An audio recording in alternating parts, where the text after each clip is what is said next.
the New Phylon Alliance had invited a galactic celebrity that was very popular in Shattered Star Ring to tour the place. The entertainment industry in the galaxy was very developed as well. There were singers, actors, and many other industries that brought entertainment to various civilizations. The different entertainment shows could be watched from the paid channel in the Galactic Communicator. Although Han Zio did not watch it much, many galactic residents spent their days watching television. The person to trigger this mission was rather special. It was indeed the galactic celebrity that had been invited. This celebrity had a huge number of fans in various star clusters in the Shattered Star Ring. He was a singer, and because of how developed the transmission technology was, his influence was not limited by physical distance. This performance was for the traditional yearly celebration of the New Phylon Alliance being reunited, and this singer was the most famous one among all the invited guests. If Han Zio wanted to come into contact with the target, it had to be at the venue, but the problem was, how are they going to get the ticket for the show? Are you going to the Union Day celebration?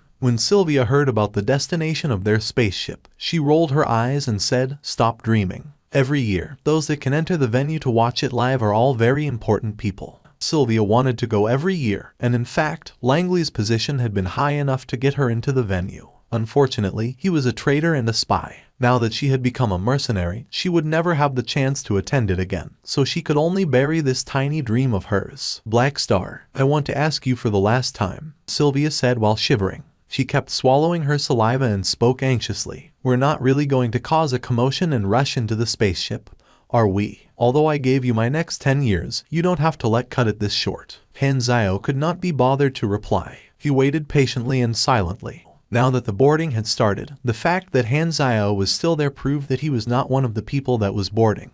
But Sylvia did not call him out on it. She was already satisfied that she could go to watch the boarding ceremony. Her father had not allowed her to go in the past, so this was the first time that she had seen the Union Day celebration spaceship so closely. Although she could not enter the spaceship, she was content. Chen Xing, Chen Xing. The cheering was thunderous. Han Zio nodded in his mind. This was the person that would trigger the mission, a singer with the stage name of Morning Star 1. From the almost ear-shattering cheer, it was clear how successful this person's celebrity career was. By the way, this person was a male. While passing by where Han Zio was, Chen Xing suddenly stopped and turned his head slowly. His eyes passed through the crowd and locked accurately onto Han Zio. The next moment, he directly walked toward this direction. The crowd instantly became feverish and wanted to touch their idol. The soldiers stopped the wave of people with all their might, and one soldier said, "Your Excellency Chen Xing, please do not come close. It's not safe here." "It's okay, they will not hurt me." Chen Xing opened his mouth. His voice was gentle, soothing, and pure like water. The people who heard it felt calm. The commotion mysteriously stopped, and he walked into the crowd. The crowd opened up a path willingly. In the end, Chen Xing stopped before Han Zio. Under the eyes of countless people, he smiled and said, "Hello, I hope to have the honor to invite you to watch my performance live at the scene personally." Chen Xing turned around, and Han Zio followed behind the group. Chen Xing's assistant contacted the organizers, and the government found Han Zio's identity very quickly. It turned out that he was a mercenary who had worked with them before and belonged to Floating Dragon. Thus, he was trustworthy, although it was not very suitable to let a mercenary into the venue. For the sake of giving Chen Xing face and the fact that Han Zio had no negative background, they agreed to let him in. Sylvia was completely stunned on the way, unable to understand what was happening and dumbfounded at the fact that she had entered the celebration venue, which she had dreamed of for years, so easily. When she finally regained consciousness, she hastily pulled Han Zio's shirt and said, "You really did it. From what I know about you, your memory isn't that bad. Maybe I should give you more books to train it." Han Zio stared at Chen Xing's back. I thought you were lying." Sylvia did not know what to say. It had happened exactly as Han Zio had said. They were invited onto the ship. However, she never would have thought that the person inviting them would be Chen Xing, and it looked like it was a last-minute decision. She suppressed her excitement and asked with anticipation, "How did you do it?" "No crowd can cover up my attractiveness." Han Zio gave a perfunctory response. The real reason, of course, was that Han Zio had with him. Chen Xing had a special sense toward the psychic current of the statue. As long as it was within a certain distance, he would definitely notice it. Hence, Han Zio had known that Chen Xing would invite him onto the ship. Han Zio was not a New Phylon citizen, so he was not very interested in the ceremonies. But the performance was indeed exciting. When it came to the last and most anticipated performance, the performer was indeed Chen Xing. All eyes were on Chen Xing. On the enormous stage, where he stood was the only place that had light, everywhere else was dark. Yet, just by standing there, he made people feel he had occupied the entire stage. The whole place was silent. The first note flew out from under Chen Xing's veil, ethereal, elegant, and pure like the voice from heaven. Her voice seemed to have created a wave of time, bringing the audience back to the ancient times, looking up at the first dawn between darkness and night, watching the first star glowing in a dim yet firm light. Before the performance, the whole audience had turned off their translators, not allowing them to stand in the way of enjoying such a pure voice. Even though they could not understand what the lyrics meant, the immensity of the voice captured every one of their hearts. The audience felt like countless images flashed past before their eyes, the origin and the end of a star, and the endless cycle of life. Along with his singing, the light on the stage started to expand. When he reached his highest note, the light also spread over the entire stage. The audiences felt a shiver from the depths of their soul that flew into their mind. What a beautiful voice! Sylvia was completely immersed in the song. Han Zio's eyes sparkled. A voice that included such strong psychic power was indeed very influential. The money spent on organizing such a huge performance is enough to buy so many spaceships. What a waste! The song had come to an end. Whether it was the audience at the scene or the audience watching from a screen, they were all engrossed in it. Chen Xing lowered his head slightly and left the stage. The overwhelming applause only came after he left. In the private room, Han Zio and Sylvia were waiting on the guest seats. The door opened with a squeak, and Chen Xing, who had just finished his performance, walked in with an apologetic smile. "Sorry for the long wait. I hope you are satisfied with my performance earlier. Your voice is a little bit better than mine."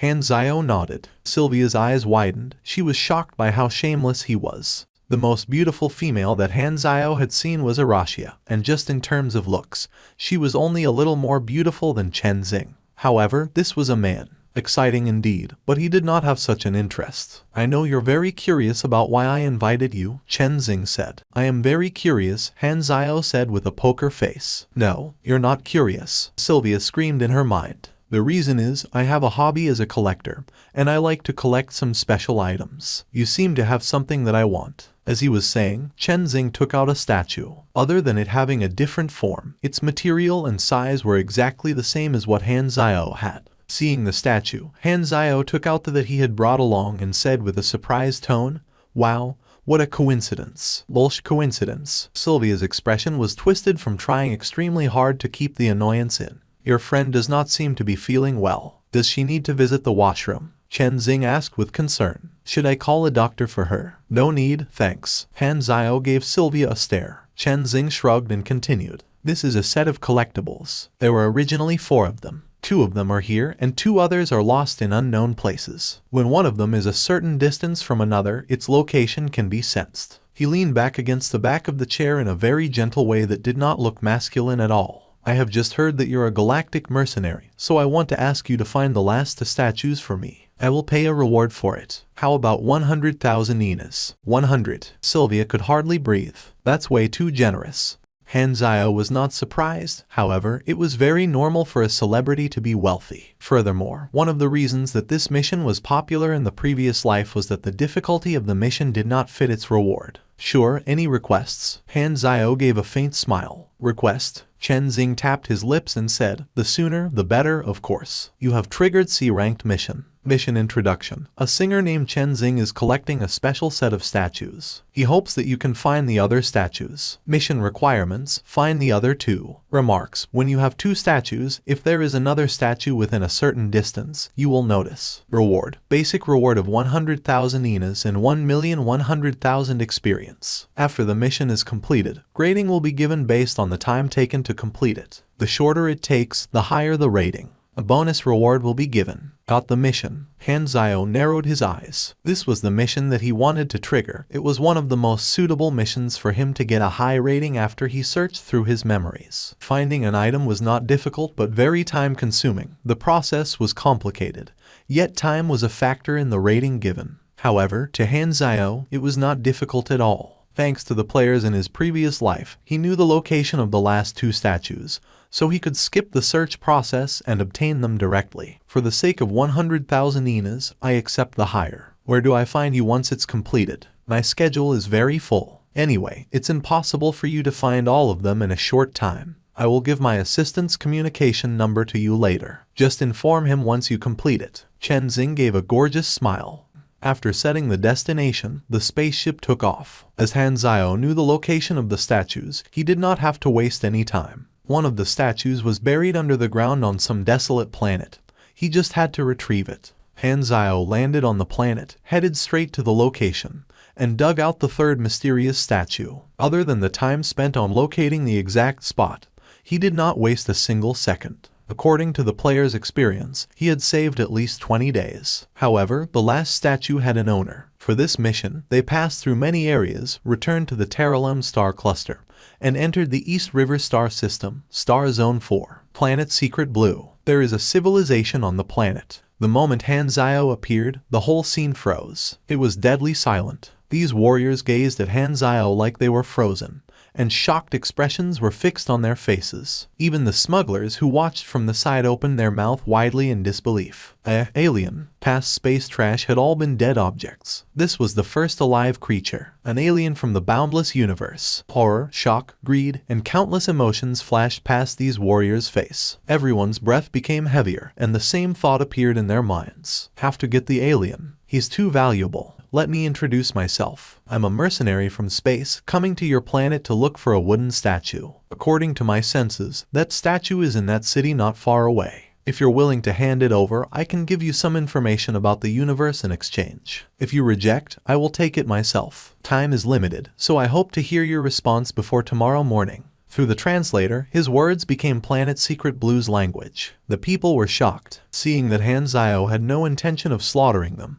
They had no choice but to suppress their confused thoughts, stand up carefully, and back off, stumbling with panic. The warriors from different organizations left in their own groups and did not fight again. They were in a hurry to report the situation. That was the most important matter at the moment. That night, the intel of an alien landing quickly spread into the organizations of the alive warriors. This was the first alien that had landed there. Alive. The city of ruins was astonished. The whole of Planet Secret Blue trembled.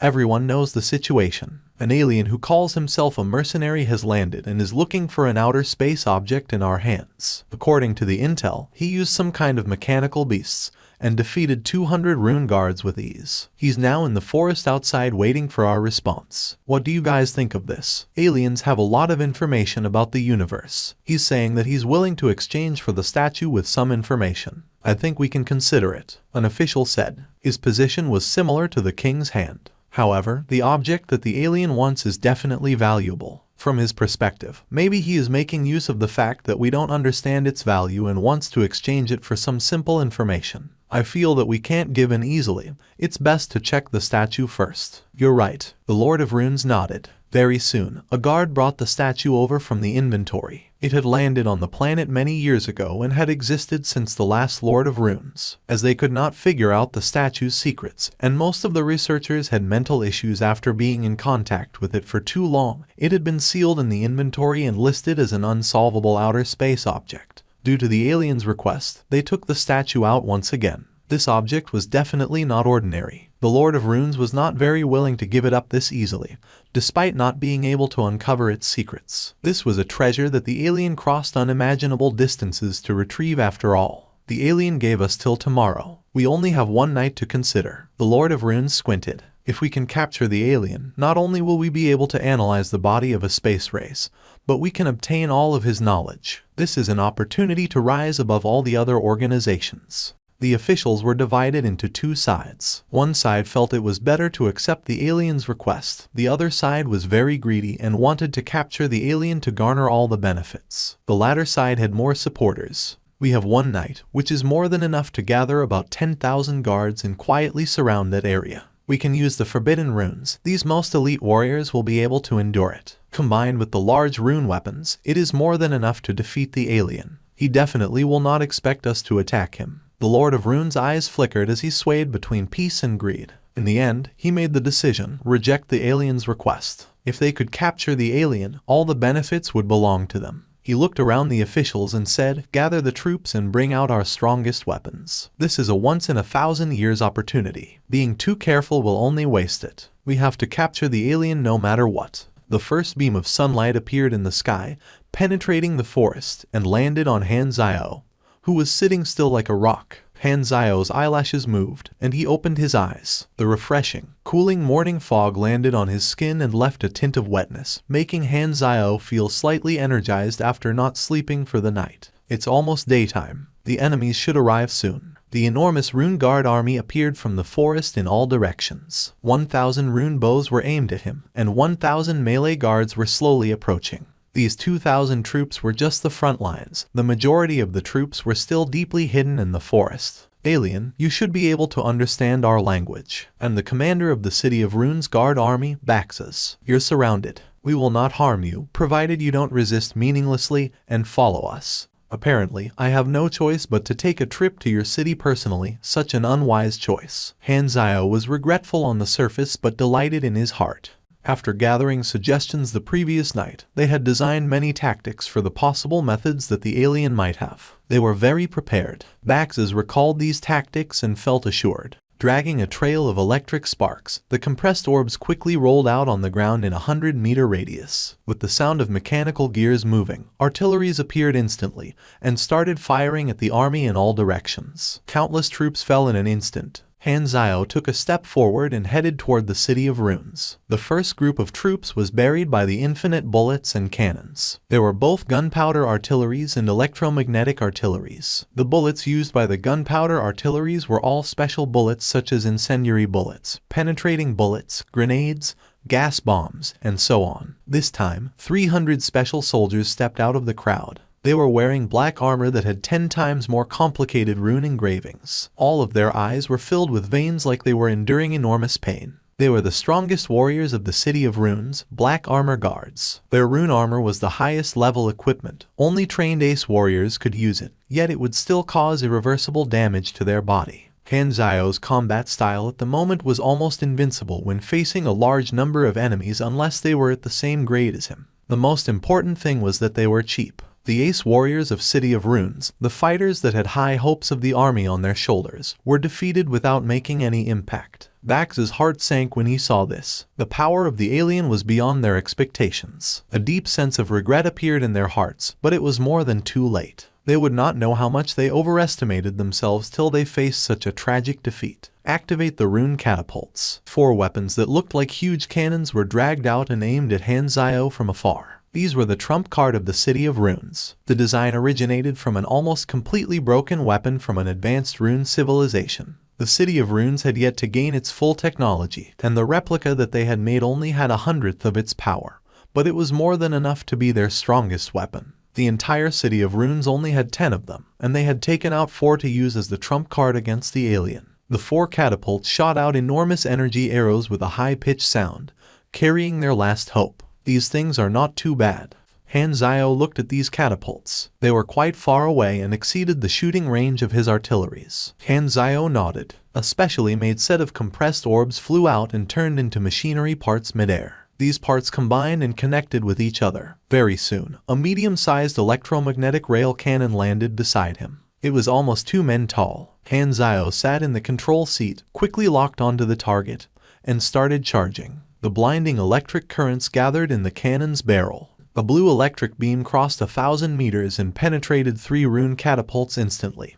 Everything in its path was melted. This was the giant war cannon style that Han Zio rarely used. It was usually Cannon Master equipment specifically used to deal damage. This medium-sized electromagnetic rail cannon was very powerful, and he spent quite some time to build it. It was used to deal single-target damage, and every shot cost tens of enas. What power is this? Bax's lips were pale, and his face was filled with horror. The alien was outrageously powerful. The tactics that they had discussed the night before all became jokes. This shot was the last straw that shattered their hopes. The City of Rune's army finally collapsed. They threw away their armor and escaped in all directions. Some even sat frozen on the ground with a blank mind, even forgetting to run away. You have defeated enemies outnumbering you more than 10,000 to 1 alone. You have received achievement ability. When in battle, if you're alone, you will receive an 11% increase in all attributes. A rather good achievement ability. Han Zio nodded. The Lord of Runes did not sleep that night. He was anxiously waiting for the battle report. Only half an hour had passed after the decided time of starting the battle, and the battle report came from the front lines. The Lord of Runes fell onto the ground and sat there in terror. One man against an army of tens of thousands of soldiers. The army was overwhelmingly defeated. The target was completely unharmed. The face of all the officials present changed dramatically. Horror had crept onto their faces.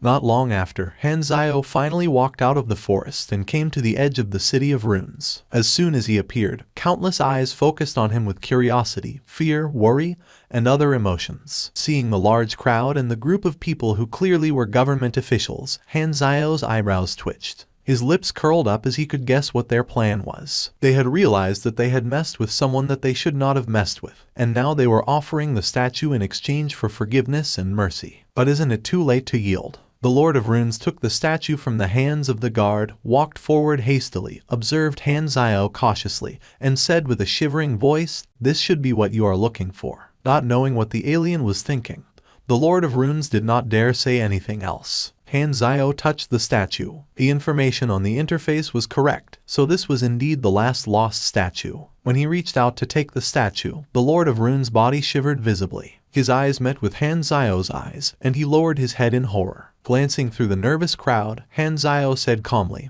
"Don't worry, we don't kill innocents." Hearing Hanzio's words, they breathed a sigh of relief. "Let's go." Hanzio looked up at the sky. Just as the people were confused as to what he was doing, the buzzing sound of an engine came from the sky. A spaceship quickly passed through the atmosphere and came to the sky hundreds of meters above Hanzio. It shot out a blue beam and shrouded Hanzio. Hanzio's body rose as he was sucked into the spaceship before countless pairs of eyes. On the ground, the people in the city of runes were dazed. Is that the tool that the space people used to travel? It looks like a piece of machinery. Could the Iron Fire Castle's technology be the most correct one? While they were discussing, the spaceship turned around. Blue fire shot out from its tail thrusters, and it broke through the sound barrier in an instant, disappearing. The alien left just like that. But the City of Runes and other organizations on planet Secret Blue had yet to recover from its impact. Knowing what had happened to the Lord of Runes, the other organizations were glad that the alien had landed near the City of Runes instead of near them, or they would have ended up the same way. Since Hanzio arrived, only around 10 hours had passed, but the huge impact that he had brought to planet Secret Blue deeply changed this planet's perspective on the world. Their first contact with an alien was not peaceful, and there was no deep communication, but the influence that Hanzio had on them was incalculable. After all, the organizations were shocked by Hanzio's strength. They looked forward to having that power. The warriors that explored ways to train themselves saw Hanzio as a goal. They researched his actions when he fought the army, hoping to find a method to become stronger. As they saw how strong a galactic mercenary was, the various organizations on planet Secret Blue woke up to a certain extent. They felt that their internal battle was useless. Maybe in the eyes of those people in space, they were like ants fighting each other. This fueled their will to maintain peace and stop the battles. Because of this incident was recorded in the history of planet Secret Blue. The philosophers analyzed the impact that the alien had on society from different perspectives. At the same time, because they saw that the interstellar spaceship was a piece of machinery, the technology in planet Secret Blue finally showed signs of uniting. Iron Fire Castle's machinery technology became the truth that was agreed upon by all the organizations. They felt that this was the future direction that a civilization should take. Hence, they stopped research on other systems and focused on technology. Although Hanzio had been there for trouble, the influence that he had was very positive. Planet Secret Blue learned a lesson from their ignorance and wrong decisions, and they had a new understanding of how strong the people in space were, so they became more cautious. When they finally came into contact with a galactic civilization, the organizations on planet Secret Blue were extremely glad that the first alien on their planet was a mercenary who gave them a chance. If they messed with a higher level civilization when they were so arrogant, later. No, they would not even have had a later. Those were all changes that happened after the great mechanic Han left, which he was not concerned about. A few days later, the spaceship returned to the Rain Star system. After the Union Day celebration, Chen Xing stayed in the New Phylan Alliance for his tour. When he received the message from Hanzio, he was shocked and surprised. "Black Star, you've really surprised me. I never thought you would be able to find all the statues so quickly." Chen Xing was overjoyed, and his face was slightly red from his excitement. This time, Hanzio had brought everyone along. This was the first time that Herlis had met Chen Xing. Being this pretty, is he a man or a woman? I'm a man. It's natural beauty. Chen Xing heard Hurless murmur and replied with a smile. Han Zhao coughed and said, I've brought the stuff. There will be more than enough time later for chit-chat. I think it's better to carry out the holy deal first. Chen Xing gave him a seductive look, chuckled, and said, so impatient. All right, I'm very satisfied with your efficiency. I'll pay double the reward to repay the surprise you've given me. Double? Wouldn't that be? Sylvia counted with her fingers, and her mouth fell open. 200,000. Calm down, don't act like you've never seen money before. Han Zhao knocked her head. Celebrities were, of course, wealthy. It was nothing to be surprised about. Completed. Grading mission. Grading complete. Mission rating, unbelievable. You have received level bonus reward. Bonus 120% experience. Bonus 100,000 INAs. Random reward X1. Special item X1. You have received. Character summon card. Chen Xing, plus 688 Cha. Duration, 15 seconds. Usages, 0 divided by 3. Seeing the effect of the character summon card, Han Zhao was silent. Other than the word ridiculous, he could not think of another word to describe it. 688 points of attribute boost. But in charm. Is this supposed to make the enemies lose too much blood from nosebleeds? If this boost was for intelligence, I'd go beat up a Greta right now. Han Zhao's mouth twitched. He was speechless. A flirtatious smile. Are you serious? Han Zhao's eyes became firm. He pulled Hurless aside and touched him here and there. What are you doing? Hurless felt a disgusting shiver and jumped away hastily. Getting some of your luck. Han Zhao rubbed his hands. He knew how good his luck was. Old Hurless was at least a main character and had the lucky aura, so he was willing to believe in superstitions in such times. The great mechanic Han took a deep breath. With a solemn and serious expression, he slowly clicked on the confirm button. Randomizing. Randomizing complete. You received the random reward type. Only if the reward type was would there be a chance to obtain the mission completion card. Are you a fake main character, Old Hurless? This is just the first time. It's normal to meet a small obstacle. It's normal. Normal. Please select one from the 3 talents below. Plus 16% fire resistance. Plus 10% damage of fire element abilities. Plus 35% psychological resistance. Decrease psychological resistance needed to be immune to mental controlling debuffs. Minus 30% duration of these debuffs. Plus 21% energy recovery speed. Plus 330 energy. With just one look, Han Zhao had already made a decision. Was suitable for the mage class and had a very limited effect on him. Was not bad, but it was not as practical as anything that had the advanced prefix was usually half decent. Furthermore, the psychic class could attack through the armor of the mechanic class, so this talent could largely enhance his psychological resistance. Plus, he would be able to use it on the spot. Wait a minute, why am I becoming tankier? Is there really no way for me not to be a tank? I want to deal damage, damn it. Chen Xing was staring at him with a smile, expressing his intention of sending these guests off graciously. He suppressed his emotions and could not wait to do his stuff after the mercenaries left. Han Zhao reached out his hand and said, since the mission is completed, we shall get going. Sure, if there is a chance in the future, I will work with you again. Chen Xing smiled politely and grabbed Han Zhao's hand. Suddenly, without any warning, Han Zhao's hand locked onto his hand tightly. Han Zhao abruptly pulled Chen Xing to his side before he could react. In an instant, the Void Dragon mechanical suit covered his body. Han Zhao leaned back slightly, then heavily headbutted Chen Xing's face with his armored forehead. Bang! Being suddenly attacked, Chen Xing felt the world was spinning. Han Zhao activated all the enhancing modules of Void Dragon. With the electromagnetic pulse controller stimulating his body, he entered the state. Together with the attribute boost from Void Dragon's combat form, his strength increased by more than 100 points. Chen Xing's resistance was not low. He finally regained focus after taking 2 charges of Void Jet sprays. His eyes turned pure white, and the surging psychic power pushed everyone away. Chen Xing opened his mouth. Psychic power flew into his voice, and the sharp high note pierced into the others' brains like a spear, causing a strong pain. They felt like the world was spinning, and their organs were distorted like they were going to vomit. Han Zhao endured the pain and pounced forward. His elbow slashed onto Chen Xing's psychic shield like a tomahawk, making a loud crash of the sound barrier breaking.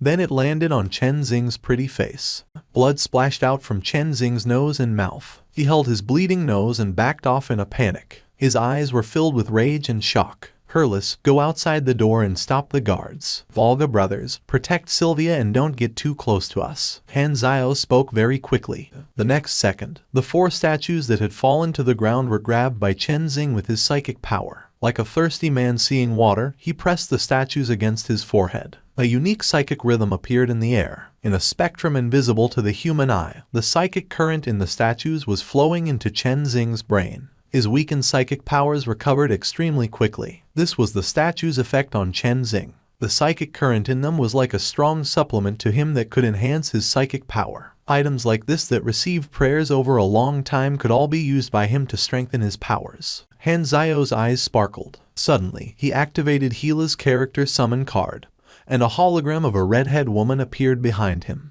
Deals psychic damage 3 times to the enemy. Damage is based on the user's INT or MIS. Decreases all status of the target by 15%. Duration 3 hours. Usages 2 divided by 8. Dark red energy surged from Han Zio's eyes and shot straight at Chen Xing. Although he did not have the ability to enhance psychic attacks, his intelligence was very high. The heavy hit landed on his mind and caused him to lose control of his psychic powers. The psychic power that he had gathered exploded before it was launched. Blood poured out Chen Xing's nose and mouth, and his eyes turned blood red. Suddenly, his state became even worse than before he absorbed the energy from the statues. His mind became extremely slow, and his knees became weak. Chen Xing fell onto the ground and gasped for air. He grabbed a statue in disbelief. Did you do something to these? Han Zio's lips curled up. Before notifying Chen Xing, he had purchased a type of specially made mind poison on another planet and coated it on the statues. As long as anyone's psychic powers came into contact with the poison, they would be damaged and suffer decreased psychological resistance. Why are you doing this? Chen Xing clenched his teeth. Did you accept a request to assassinate me? Han Zio answered Chen Xing by grabbing onto his hair and slamming it heavily onto the floor, knocking him unconscious. Explaining is a job for the villains. We are just old Hurless. Come back here and let's retreat. Han Zio grabbed Chen Xing's clothes and threw him to the Volga brothers. Then he aimed his hands at the hotel wall and launched a maximum output void jet spray. A huge hole appeared on the outside wall of the hotel. The ground was hundreds of meters below, and about 100 meters below them was the non-stop traffic of hovering cars. Han Zio caught an opportunity and jumped down, smashing through a hovering car's roof and landing on the seat. My dear Captain, do you now have the time to explain what is going on to us laborers? He was very frustrated. How did a normal reward collection process turn into them being chased by the police all over the city? Furthermore, they had kidnapped a galactic celebrity. If it was a woman, it would be fine, but it's a man. What are you trying to do, Captain? My target is this guy. He's not as simple as he looks. We will definitely be wanted by the local police, and we might even be reported to the New Phylan Alliance's direct police department. This will damage our mercenary name. Furthermore, the Rain Star system is New Phylan Alliance's territory. What should we do? Don't worry. Han Zio looked at Chen Xing and said, that guy will speak for us, and as long as he does, we'll be fine. Are you going to threaten him? I don't think that will work. Hurless expressed his doubts. Threaten? No, there's no need for that. Han Zio smiled. He will choose to help us. Since his face was already in that state, Han Zio gave him a series of slaps as a wake-up service. Chen Xing's eyelashes shook, and he slowly opened his eyes. His pupils gradually focused, and he sat up straight. His temperament changed completely. If he was more like an alluring woman earlier, he was now completely like a masculine man. He turned to look at Han Zio and smiled calmly. There was no sign of him being furious like earlier. Hello, I have been looking at you since just now. Although you might have attacked me to kidnap me, I would still like to thank you for giving me the chance to come out and breathe some fresh air. Completely unlike his earlier feminine tone, his voice was gentle and deep. It was almost like he was a different person. Yo, you. Hurless was bewildered. Chen Xing nodded and smiled gently. Nice to meet you. My name is Adrian Kelvinson Faden. You can call me Faden. You don't have to be surprised. I'm the real owner of this body. The Chen Xing that you met is, how do I put it? I would say she is a not-so-friendly guest. Schizophrenia, paranoia, faking. The people were perplexed. What is wrong with this guy? Mind possession, Han Zio said with a low voice. A tint of surprise flashed through Faden's eyes as he heard this. He did not expect Han Zio to know the truth. I didn't expect you to realize. Then it occurred to Faden. It turned out that Han Zio had suddenly attacked him because he had discovered Chen Xing's secret. As he understood why Han Zio attacked him, he became skeptical. Why did this mercenary called Black Star help him? Mercenaries were not ones who would kindly help others without asking for anything in return. He definitely had a motive. It was impossible for psychics to possess someone whose mind was stronger than their own. As soon as a psychic successfully possesses someone's mind, they would gain control of that body, and the original owner's body would be trapped in a cell. The original owner could feel what the body was feeling but would not be able to control the body like a spectator. Chen Xing was heavily injured, and her mind was very weak, so she had to rest. Hence, Faden took over his body, and Chen Xing became a spectator.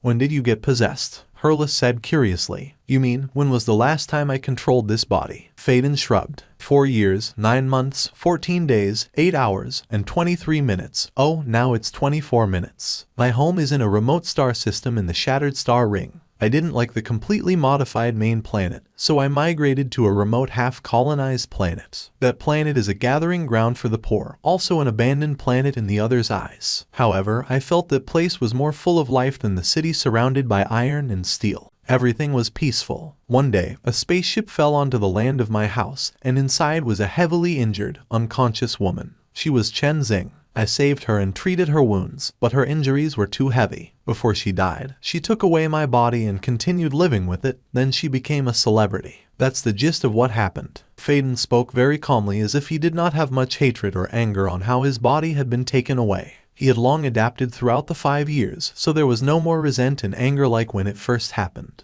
Han Zhao nodded. Despite the fact that Chen Xing had been crushed by him without being able to fight back, it was because her power had been heavily damaged when she extracted her soul from her body. Her strength had once been extremely close to Grade A because she changed the body. She became tremendously weaker, and almost dropped to Grade C. That was why she was collecting things like these statues. It was to recover her powers. Chen Xing was not a main character, but Faden was. Furthermore, his luck was stronger than Herlis, who was just a local main character. His luck glow was high class. Having someone so strong staying in one's mind was a standard main character storyline. Although Chen Xing took away his body, she also brought him on an unknown path. If that did not happen, Chen Xing would never have discovered how much potential he had. Furthermore, he would only face this difficult situation temporarily. Although Han Zhao did not know the exact time, he knew that Faden would become stronger than Chen Xing in the future and retake his body. When Han Zhao thought of this mission, he had already made a complete plan.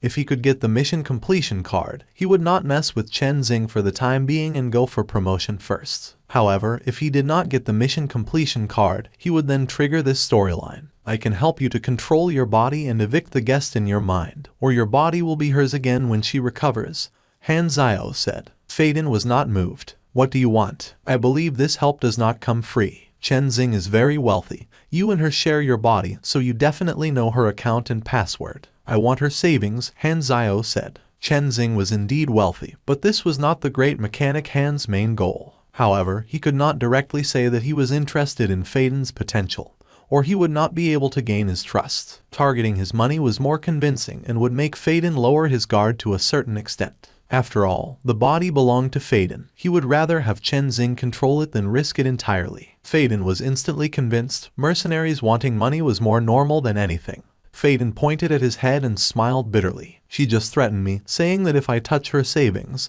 she will die together with me. Therefore, before her problem is dealt with, I won't be able to afford the reward. Han Zhao's eyes sparkled. When he made this request, he had already guessed how Chen Xing would react to it, and this result was exactly what he wanted. He was secretly delighted. He nodded and said, "Then you have to be following me all the time. Only then will I be able to suppress Chen Xing for you, until we find a way to completely deal with her." Faden paused and said, "I hope that her life is not harmed. She possessed my body because she did not have a choice, and she did not use my body recklessly. In these 5 years, although she blocked my voice because she felt I was too annoying, I looked through all her memories, and she really is a pitiful person. Usually, when someone's body was taken away, the owner of the body would most likely want the one who took that body to turn into ash. However, as a main character, Faden's personality was obviously unique. He still thought of Chen Xing even in this situation, which surprised everyone else. Since we have come to an agreement, we will need you to deal with the current situation.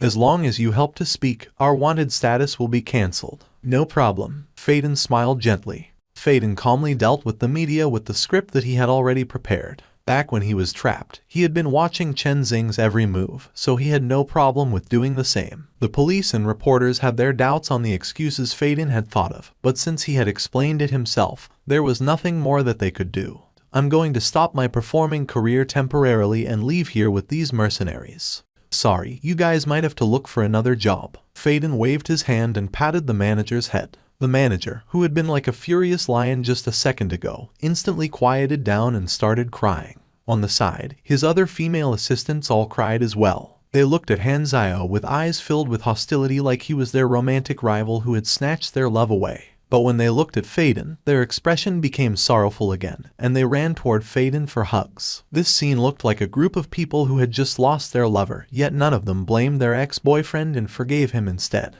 It was very peaceful. Han Zio's mouth twitched. If handsome people could stand on a few boats at the same time, Faden had the potential to stand on hundreds of boats at the same time. Being extremely attractive really allows people to do anything they want. You have triggered the hidden mission. Mission introduction. You discovered that Chen Xing is actually a mind possession life form. You met with the original owner of the body, Faden. He decided to completely deal with Chen Xing, who is in his mind, and your choice is extremely crucial. Mission completion requirement I. Evict or kill Faden's consciousness and let Chen Xing control the body. Mission completion requirement 2. Evict or kill Chen Xing's consciousness and let Faden control the body. Mission completion requirement 3.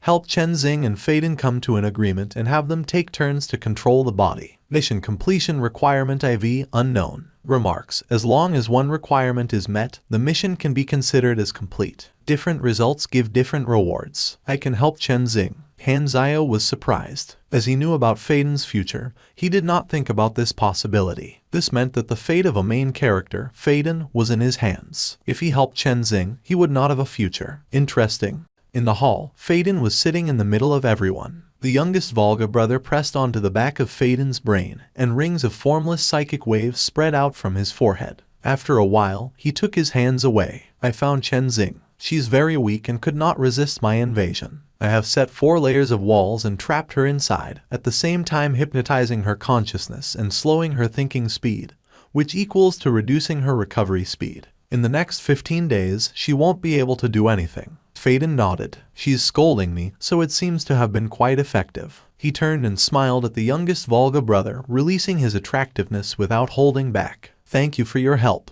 You're welcome. The youngest Volga brother's face blushed for some reason. Exterior forces are not stable no matter what. Only you becoming stronger is the right path. I know. Faden shrugged. He looked at an object on the table. A slight wave of psychic power reached out, and that object slowly levitated and floated in the air. Actually, I awakened psychic powers on the way here. Sylvia fell onto the ground. She hurriedly climbed up, and her face was covered in shock. So quick. Faden smiled and said, there are full sets of psychic training methods in Chen Xing's memories, and I could feel it when she trained her psychic powers. It's easy to do the same. Apparently, I am rather talented. Sylvia had no tears left to cry. For me to become a super, not only did I have to memorize tons of books every day, but I still had to be electrified. Why are you so lucky? The past few days, I've felt a restriction on becoming stronger. It seems to be the grade B limit you spoke of. I have a feeling that as long as I surpass it, my power will be much stronger. However, this limit is not as strong as you said. I should be able to break it any time. Also, I have been dreaming. I saw many blurry images in my dream that felt familiar, but I can't recall the most of it after waking up. Do you think these are the memories I've lost? Han Zio was surprised, and his eyes narrowed. This news was a little too sudden. Even the great mechanic Han could not react to it instantly. He thought about it and realized that Arashia had been at grade C+ for quite some time. With her growth speed, it was indeed about time for her to enter grade B. In Arashia's a ranked chain mission, the requirement of the first round was to reach Arashia, and help her reach grade B. The rewards were very rich. 5,200,000 experience and 1 chance of a random reward. Han Zio just happened to be in need of random reward chances, so this was an unexpected, pleasant surprise. Arashia closed her eyes. Her body slowly levitated up, and beams of bright light shot out from her body, causing an energy tide in a range of a few hundred meters. It's quite a huge scene. Hurlis raised his hand to block the beams of light. She's very special. She was around grade C as soon as she awakened, and there's an enormous amount of energy hidden in her body. Breaking through grade B is a piece of cake for her. Han Zio nodded. Hurlis' face twitched. Am I the only one who feels that breaking through grades is not easy? The oldest Volga patted his shoulders and said meaningfully, "Be satisfied with what you have." Like the expanding sea, the light energy quickly filled up the space within a few hundred meters. That area became a sea of light. First round of completed. You have received 5,200,000 experience, plus 5 wrist of favorability. You have received random reward X1. This Rista definitely has an unusual relationship with Arashia, but who is he? Holding back his joy, Hanzio temporarily left the random reward in the interface, walked to Arashia, and asked, "How are you feeling?" Arashia checked herself and said, "I can control more energy now. Other than that, I saw more familiar images, way too many. My head is hurting a little." Arashia frowned.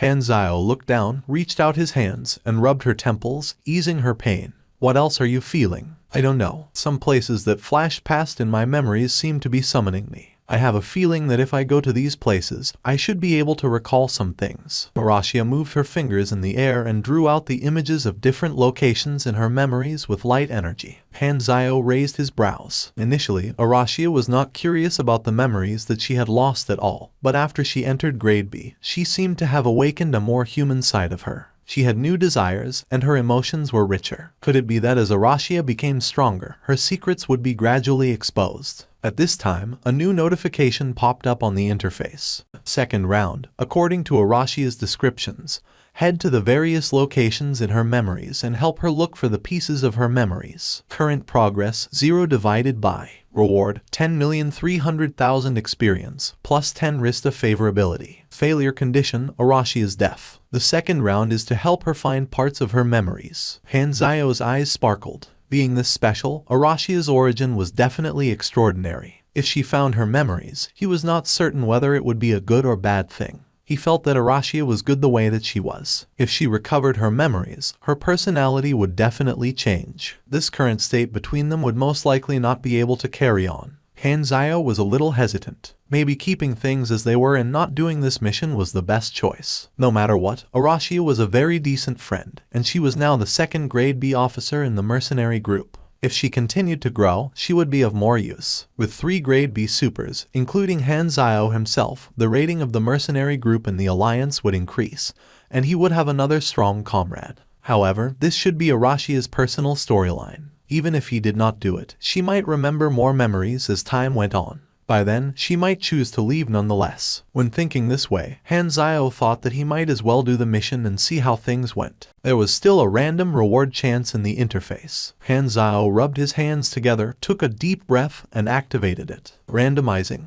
Randomizing complete. Your random reward type is. Hanzio's eyes immediately brightened. He was excited. There is a chance. He subconsciously held his breath in trepidation. Time felt like it was stretched out, and everything became slower. The 3 choices appeared one after another. Please select one from the 3 items below. Small potential potion grants 1 bonus potential point. Mechanic blueprint, 1 random mechanic blueprint. Blank character summon card. Choose a character and randomly generate that character's character summon card. Can only be used once. Hanzio's eyes widened in shock. Well, they were all complete trash. I finally got the type, and this is what you give me. Hanzio almost wanted to smash the table. He had caught a glimmer of hope, and the next second, it was extinguished. The highs and lows of life were too exciting. I want the mission completion card. After panicking for a while, Hanzio finally calmed down. He clenched his teeth and smiled. It's not a big deal. I didn't get it this time, but I will try it the next time and even the next time after that. After contemplating, he felt that only the blank character summon card was worthwhile. If he chose to generate Aim's character summon card, who knew what effect it would have? Although he had the super gene extractor, it was obviously impossible for him to use it on Ames. He did not want to die yet. Its lower limit was not too low, and its upper limit was over the top, so it was quite a good choice. At the same time, in a star field extremely distant from Shattered Star Ring, a black spaceship in stealth mode was quietly hovering in space. The exterior of this spaceship was very smooth, reflecting the scenery of the space like a black mirror. It was a stealth-level scout ship, usually known as the Black Light Prowler. As a product of the Federation of Light, it was extremely expensive, top-notch in stealth, detection, speed, and many specifications. Its technology far exceeded most civilizations. 1 nanosecond earlier, a special wave had traveled through countless light years in the quantum realm and arrived there in an instant. In the cockpit of the spaceship, a finger-sized, oval-shaped accessory was hanging at the top of the cockpit. This transparent accessory received this special wave and emitted a golden glow. A sound appeared in the empty cockpit. Countless streams of light appeared out of nowhere and gathered into a human-shaped cluster of light. It reached out its hand and touched the accessory that was flickering with weak light. Your energy level finally recovered to the level that's locatable by the detector. So, you were thrown to the Shattered Star Ring by the wormhole. I will look for you very soon. Wait for me. In the blink of an eye, this black light prowler turned into a stream of light and disappeared. It only needed microseconds to warm up before jumping. It was so swift that it was almost impossible to catch. The spaceship was sent into the shipyard for repairs and refueling. Hanzio did not tell his friends about the goal of this trip, so the others thought this was just the usual refueling and resting process. The station chief had told them about the rules and regulation in a very serious tone before leaving the hall. One of our research spaceships lost contact in a nearby planet. The search team that we sent ended up the same. We saw signs of a spaceship crashing and exploding, so the station chief reported the situation to the superiors. The Directorate General of Intelligence and Investigation planned this mission into their schedule, assuming no one survived. But there's a possibility that those people are still alive waiting for us to send people over. We might have already missed the rescue timing. Naraja's wife is in the research team. He has been very anxious recently. Hanzio came to the porthole corridor, and from far away, he could already see a Godarin observer staring out the window in a daze with a worried expression. Hanzio quickly walked up to him and asked, "Are you Naraja? You're the mercenaries parked here." Naraja turned his head to Hanzio. He was a little on edge. "Yes, I heard 2 of your research ships lost contact on a planet. My intuition tells me that there is a job here that needs help. I heard your wife is in the team. I'm sure you're worried. Maybe she's still alive. For just a small reward, I can help you to find the targets," Hanzio said. "Mercenaries, I want to request you to find my wife. This is an act against the regulations, so please don't tell the others." A notification popped up on Hanzio's interface immediately. "You have triggered mission. Mission introduction. You accepted Naraja's request and are planning to head to a desolate planet to look for the research team that has lost contact. Mission requirements. Head toward the target planet and investigate the reasons for them losing contact. Search for the missing research team. Remarks. Your investigation results affect the final rating of the mission. Basic reward, 1,358 Inas, 85,000 experience, Kenorn Diamond Ring." Although the gravity of this planet was quite high, it had minimal impact on Grade B supers. After a while, a spaceship wreckage appeared before them. This was a Godara research ship. There was a huge hole on the side of its body, but the hatch was still closed. Hanzio peeked into the cabin. It was completely dark. Apparently, the system was basically incapacitated. "Let's go in and see if there are any survivors or corpses," Hanzio said. Although he remembered how the mission would go, since he came at a different time, he did not know if there would be any slight changes. He explored inside the cabin, and no one was in it. Hanzio switched to the tracing interface and discovered some panicking footsteps. After extracting the newest markings, he realized that these people did not leave the spaceship. There were also markings of someone being dragged along the floor in some rooms.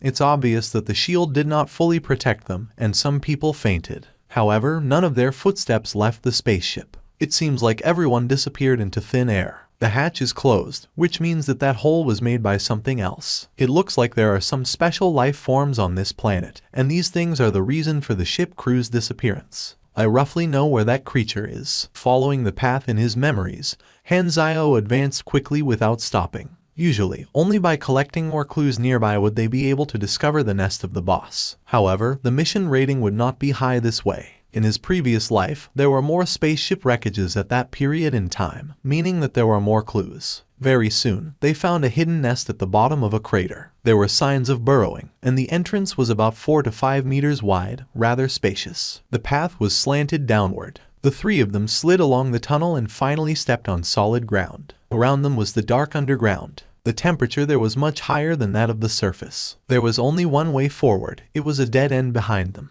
"This temperature is quite comfortable. We're almost there. Get ready for battle," Hanzio said. The 3 of them arrived at the end of the tunnel. "Who are you?" A naked Godarin appeared in the hot spring, looking at them with surprise. Water rolled down her curvy body. Hurles first looked down, then up, then repeated the process a few times before he realized. You're Lenny, you know me. The female Godarin was surprised. She was indeed Naraja's wife. We're mercenaries. We accepted your husband's request and came to save you. Where are the others? Hurles asked. That's amazing. Finally, someone came to save us. The others are. Joy appeared on Lenny's face, but suddenly her expression changed, and she anxiously said, Don't stand there. It's coming out. Just as she finished her sentence, a small whirlpool formed in the middle of the hot spring lake. Something large was rising to the surface. A tsunami-like wave expanded from the middle and splashed onto Han Zio and the others. A strange creature jumped out of the lake and levitated midair before turning toward the three people on the shore. What is this? Hurles' eyes opened wide. An interstellar beast, a space creature born between stars, Han Zio quickly explained.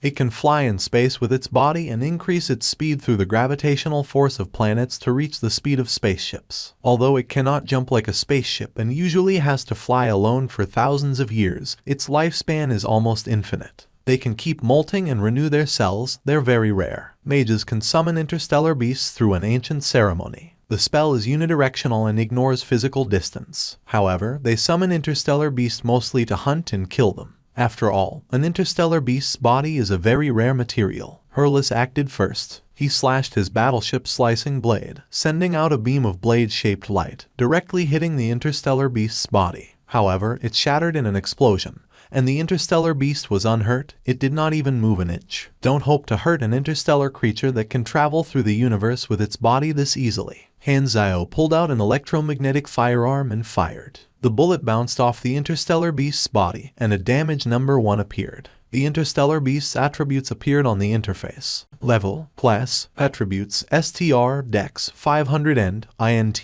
Mise, 153 Chaw, Luck. Energy, 0. Energy Rank, Health, 249,986. Status, Normal. Talents, Unknown. Abilities, Unknown. Han Zio nodded in his mind. He had known the interstellar beast's attributes since the start. As a space creature, its health was outrageous. Without a doubt, it was a true boss. The weak spot of the interstellar beast was its tentacle crystal. It almost had no resistance, so basically, every hit on it would deal true damage. Every time the damage accumulated to 50,000, the interstellar beast's entire body's resistance would decrease by 20%, which would allow attacks on its body to deal some damage. The interstellar beast's attacks were controlling objects with its mind, similar to psychic. It was good at disabling enemies and could redirect the ballistics aimed at its vital spot. The good thing was that its damage was not very high. The only way to defeat it was to take it slow. However, to Han Zio, as long as the enemy's damage was limited, it would not be a threat. The invisible psychic power surrounding Han Zio's body did not express any intention to attack. It seemed like the interstellar beast just wanted to pull Han Zio to him and observe him out of curiosity. The attack earlier was no different from a scratch to the interstellar beast. As Han Zio levitated in midair, 2 rows of thrust pipes emerged on the back of his mechanical suit. A strong airstream gushed out, and the force allowed him to escape from the psychic power. His electromagnetic scythe expanded in the blink of an eye as he slashed the interstellar beast's tentacle. The blade of the scythe struck the crystal violently, and blinding electric sparks exploded. The interstellar beast's tentacle quickly retracted, and its body tensed as its vital spot was hit. This slash dealt close to 1,000 points of damage. Compared to its tough body, its tentacle had close to no resistance. Suddenly, the light on the interstellar beast's tentacle became dozens of times brighter, like a flashbang exploding out of nowhere. The almost blinding light filled the entire underground cave. Han Zio and Hurles' vision was covered in white. Look, it's angry. Han Zio stretched his neck and chuckled. A pipe flickering with blue light appeared on his wrist armor plate, which then shot out compressed orbs one after another that quickly turned into artilleries. Boom, boom, boom. A violent, wild storm of metal erupted in the cave. Countless bullets hit the interstellar beast's body. Its tentacle emitted psychic energy that formed a shield, changing the direction of the bullets continuously. In comparison, Aracia made a bigger impact. She flew to the interstellar beast's head with ease and gently held onto its tentacle. The next moment, highly concentrated energy exploded in her palms. Boom. The explosions were continuous, the interstellar beast twitching in pain all the while. With its vital spot being used like a boxer used a sandbag, the agony would be indescribable. After Aracia entered Grade B, the strength of her Esper power skyrocketed. She took on the role as the main damage dealer and made a tremendous impact. The three of them surrounded the interstellar beast. Psychic energy was exploding, bullets were raining down, and slashes were landing continuously. It was intense and heated. The interstellar beast's health went down slowly but surely. Even though it protected its vital spot as much as it could, there were times when Hanzio and the others' attacks penetrated its defenses. Not long after, the interstellar beast's health dropped by 50,000. Its resistance decreased by a large portion, and the damage dealt by the three of them increased. Although space creatures had very thick skin, the interstellar beasts were not adept at battle. It could only be ranked as grade B, and even that was because of his outrageously high health that ranked among the top even in the countless bosses. If the players did not have sufficient damage, they would be defeated due to exhaustion. After all, their energy and stamina were limited. The battle lasted a long time. When the interstellar beast only had 5% of its health left, it could not continue levitating and fell into the hot spring. Hanzio made sure that the thing did not have any more energy to battle before exhaling deeply and swinging his arms to loosen his sore muscles. Although he was protected by the mechanical suit, it was still painful being smashed and thrown around by the interstellar beast. Hurlus took off his helmet, his hair damp from his sweat. He held his knees and panted. This guy is way too resistant. I'm exhausted. Barashia's body was much dimmer. She had spent more than 80% of her energy. This monster took off our clothes. It probably thinks they're our weapon. We were usually suppressed under the lake by this monster. Maybe he took us as trophies, Lenny said. Take your clothes. Let's talk when you have them on. Hanzio glanced at her indifferently. Compared to women, Hanzio was more interested in robots. He was a real man. He turned around and saw that Hurlus could not take his eyes off Lenny. He patted him and said with a displeased tone, "Don't stare at her, that's the employer's wife. I don't want to be refused the reward in the end." Hurlus scratched his head. Before he could speak in his defense, Lenny laughed alluringly. She was in a very good mood after being rescued. She blinked and said with a smile, "It's okay, us Godarans are very open-minded.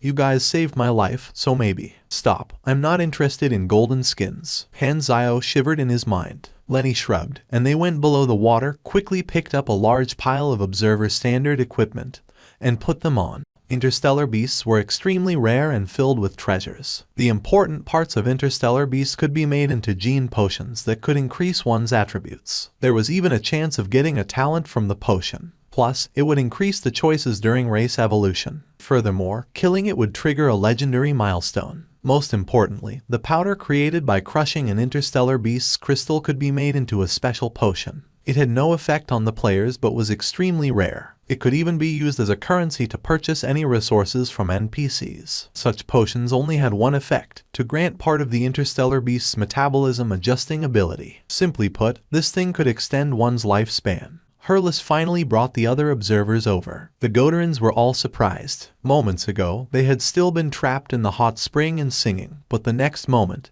they had suddenly been rescued by mercenaries. After waiting a few days, the short window in the radiation storm finally arrived. They hastily boarded the aircraft and went straight up into the sky. The space station immediately opened up its port. Unlike the cold treatment last time, the attitude of the space station's people completely changed, and they welcomed them enthusiastically. The spaceship docked at the port. As soon as the cabin opened, Hanzio saw that almost everyone in the space station had gathered at the port. The station chief stood at the front. Surprise and contentment were on this serious army officer's face. "Darling," Nerija squeezed himself out of the crowd and opened his arms with excitement on his face. A smile appeared on Lenny's face as she saw her husband. She dashed into his arms, then kissed his forehead, and they started kissing passionately. She hung on Nerija's neck like a koala. Their position was so fiery that it looked like they were going to do it on the spot. Hanzio's eyes hurt from watching it, and the image of back then when he captured Kurlod and stripped him naked appeared in his mind. Muscular, wide shoulders, small member. No wonder there were so many hybrids in Godara. Hanzio smiled and said, "When I was here, I heard about the research ships. I'm a mercenary, so I won't give up any opportunity to make a fortune. Mr. Station Chief, my services are not free. Maybe you should pay a reasonable price for my labor." The station chief was puzzled and a little troubled. "According to our regulations, we can't pay you any money. This was your own action. We did not hire you." Hanzio raised his eyebrows. "Are you saying that I worked for free? Is this how Godarans treat their friends?" The faces of the crowd around them changed in dissatisfaction, especially the surviving observers including Lenny. Their eyes turned rather cold. "These mercenaries saved us, yet you don't even want to give a reward. Are our lives this cheap in your eyes? Although they were unhappy, they did not say anything. The regulations were not to be disobeyed. Back at the hall, Nerija found Han Zio. The two of them walked to the side, and he grabbed Han Zio's hand with a face filled with gratitude. Thank you so much for your help, Lenny, and I don't even know how to repay you. Han Zio pulled his hands back, shrugged, and said, of course you know how to repay me. We agreed on the reward. Mission rating, excellent. You have received grade bonus reward, bonus 50% experience, random reward X1. Only excellent, Han Zio thought. The chance of getting a random reward from excellent grade is only 30%. Randomizing complete. Your random reward type is, how great. Han Zio's tone was calm, and he was expressionless. At this point, he was already very calm about it. Or at least he seemed very calm. I'm not angry, not at all. After Han Zio got the money in his account, Nerija took out a white diamond ring from his pocket, looked at it for a while with reluctance in his eyes, and then solemnly placed it into Han Zio's hand. I know I don't have much money, and these rewards are too little for you, but you still chose to help me. I'm very touched and thankful. This ring is called the Kenorn Diamond Ring. It's a magic treasure that I collected. I want you to know that not all Godarans are as petty as the station chief. Please accept my gift. Grade, purple. Type, magic equipment, ring. Equipment effect, plus 9% magic resistance, plus 7% magic affinity, plus 11 INT, plus 23 Mize, plus 5 Cha. Equipment requirement, mage, above level 80. Additional ability, passive aura, permanently increases the vitality of magic in a 15 meters diameter, plus 13% damage of all magic attacks. Remarks, this ring is engraved with a very strong enchantment, and it has an enormous amount of magic power. The creator of this ring is clearly an arcane master. The aura is perfect for dungeons. These guilds will definitely be willing to pay a huge sum for it. Sadly, this thing has limited use to me. The oldest and second oldest Volga brothers were the only mages in the mercenary group, and they had a high enough level, so it could only be given to them. Anyway, the players were not there for the time being, so there was no need to sell it. Where are we going next? Han Zio thought of the interstellar beast materials in the spaceship and said, we need to find someone to turn that carcass in the warehouse into potions first. Although finding the mission completion card was important, he was not in a hurry. The pharmaceutical company that Han Zio had chosen had a very good name and was very high class. It was a technology-side pharmaceutical organization. After paying a certain fee, he waited a few days and successfully got the potions made from the interstellar beast's materials without any issue.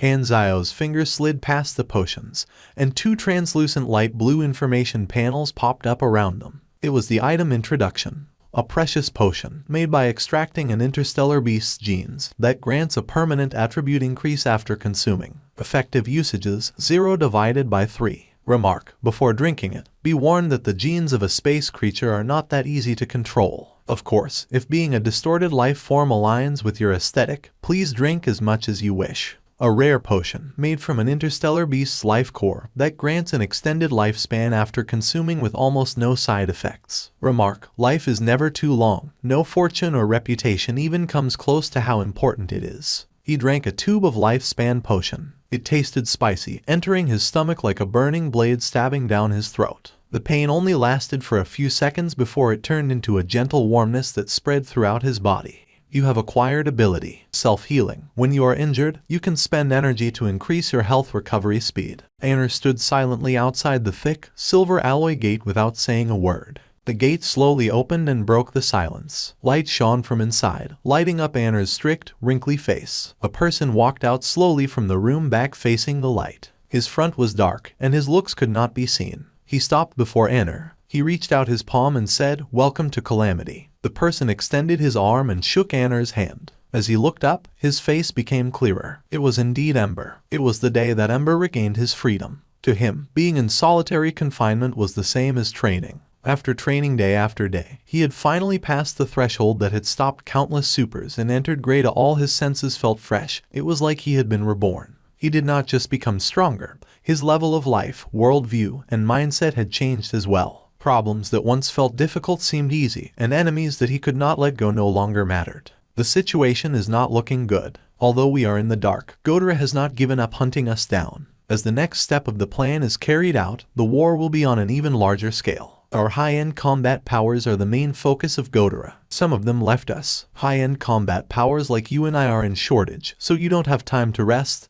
There's a mission that needs you. With an expressionless face, Ember said indifferently, "This is my destiny. Ever since I opened my eyes, I was already prepared to contribute my power to Dark Star. Okay, follow me." Anna turned around. "This is your first mission after entering Grade I. Will work together with you in case you can't control your power. We're going to Norias to kill a traitor." After Hanzio got the 85,000 Inas, the interface notified him that the mission had been completed. All hostages were rescued, the galactic pirates were captured alive, and the spaceship was handed over. A perfect completion rate, so a random reward will certainly be given, Hanzio thought. He had already saved 4 random reward chances. In those 2 months, he had done more than 10 missions. He had gotten a random reward chance from more than 80% of those missions. At the start, he had used them up as soon as he got them. He had gotten attribute points, experience, potential points, and others. Not only did he not get what he wanted, he also got a bunch of trash. Hanzio had grown quite frustrated, so he had started saving them. A single draw was not dependable. Miracles would only occur in consecutive draws. At this time, the communicator rang again. Interrupted again, Hanzio was boiling. "Can't I do my consecutive draws peacefully? The luck that I gathered is vanishing. Who the hell? Oh, Ames, hi, are you well? What is it?" To Hanzio's surprise, the alluring and sexy Dragon Emperor appeared on the screen. "Black Star, I need you." Ames' expression was a little strange. Hanzio's mouth twitched. "Pardon me, but what kind of need are you talking about? I found my teacher's whereabouts. He came to the Shattered Star Ring." "Black Star, you saw what he looked like personally. Accompany me to look for him." Ames' tone was assertive. "When?" "As soon as possible. I will immediately notify you when I return to the Shattered Star Ring." "Are you not on Floating Dragon Island now?" "I went to the Federation of Light's mother planet for sightseeing," Ames said. The great mechanic Han was speechless. "All right," Hanzio said, "where's your teacher now?" "Someone said that he appeared on Norias some time ago. Go there to take a look first before I return." Randomizing. Randomization complete. Your random reward type is Mission Completion card. Marks 1 mission as complete and receive rewards equivalent to the lowest grade. Hanzio exhaled deeply and closed his eyes with satisfaction and fulfillment. "Finally, I finally got it." Bang. The next second, he jumped up and slammed his palm on the metal table, leaving an imprint. Consecutive draw is the best in the world. You have taken another step forward on the path of evolution. You have received refinement of your level of life. Race detected. Type I Galaxy Human Race. Randomly selecting 6 suitable evolution paths. Selection complete. Please select one from the 6 options below as your evolved race. Warning: the evolution process is irreversible. Please select cautiously. Other than the usual Type 2 and Type 3, the rest are all decent, but none of them are comparable to this. Hanzio narrowed his eyes. He had already decided. Selection complete. Evolving race. Evolution complete. Your race changed to cell structure refined, organs strengthened, metabolism adjusted, adaptability enhanced. Your potential increased. You have received attribute bonuses. Your race specialty has been changed. You have received race specialty. You have received race specialty. You have received race specialty. Skidding pain came like a tsunami. Hanzio had mentally prepared. Every race evolution brought a huge change for one's genes and cells. The players could ignore the pain, but he could not. Void Prowler could almost be considered as a completely different life form, so the change was drastic. This was indeed the special evolution path given by the Void genes. Whether in terms of race specialty or future potential, this was the best choice among the 6 options. The Void race was like the Demon race and the Energy life. It was a race on its own, rare, strong, and had a lot of potential. You have received a new class, plus 120 energy, plus 3 dex, plus 3 end, plus 5 int. You have received 6 free attribute points. You have received 1 potential point. War Mechanic was the 6th stage class of the Mechanic class. It was the time where the Mechanic class showcased its power. The maximum level of this class was 20. As the name suggested, the Mechanic class finally started focusing on combat abilities at this stage. Other than the new machinery affinity, all the other abilities were combat abilities. He spent his experience in the main class and leveled it up. Hanzio took out a mirror and looked at himself. He had grown 10 inches taller. Luckily, his body was still in human shape, and he did not have an extra tail or arm or anything of the sort. However, inside his body, His bones, muscles, and organ structures had completely changed. It was many times more complicated than a human structure. He did not look much different from before, still handsome as always. The diamond-shaped skin between his eyebrows became an indigo crystal. This was a controllable new organ used to sense the void vision. Let me try to see how it feels. The world before his eyes changed. Everything became foggy, like he was observing reality through a layer of translucent material. This was the void vision. He entered a mirror dimension that reflected reality where time passed at a different speed. When Hanzio moved, the real world was basically still.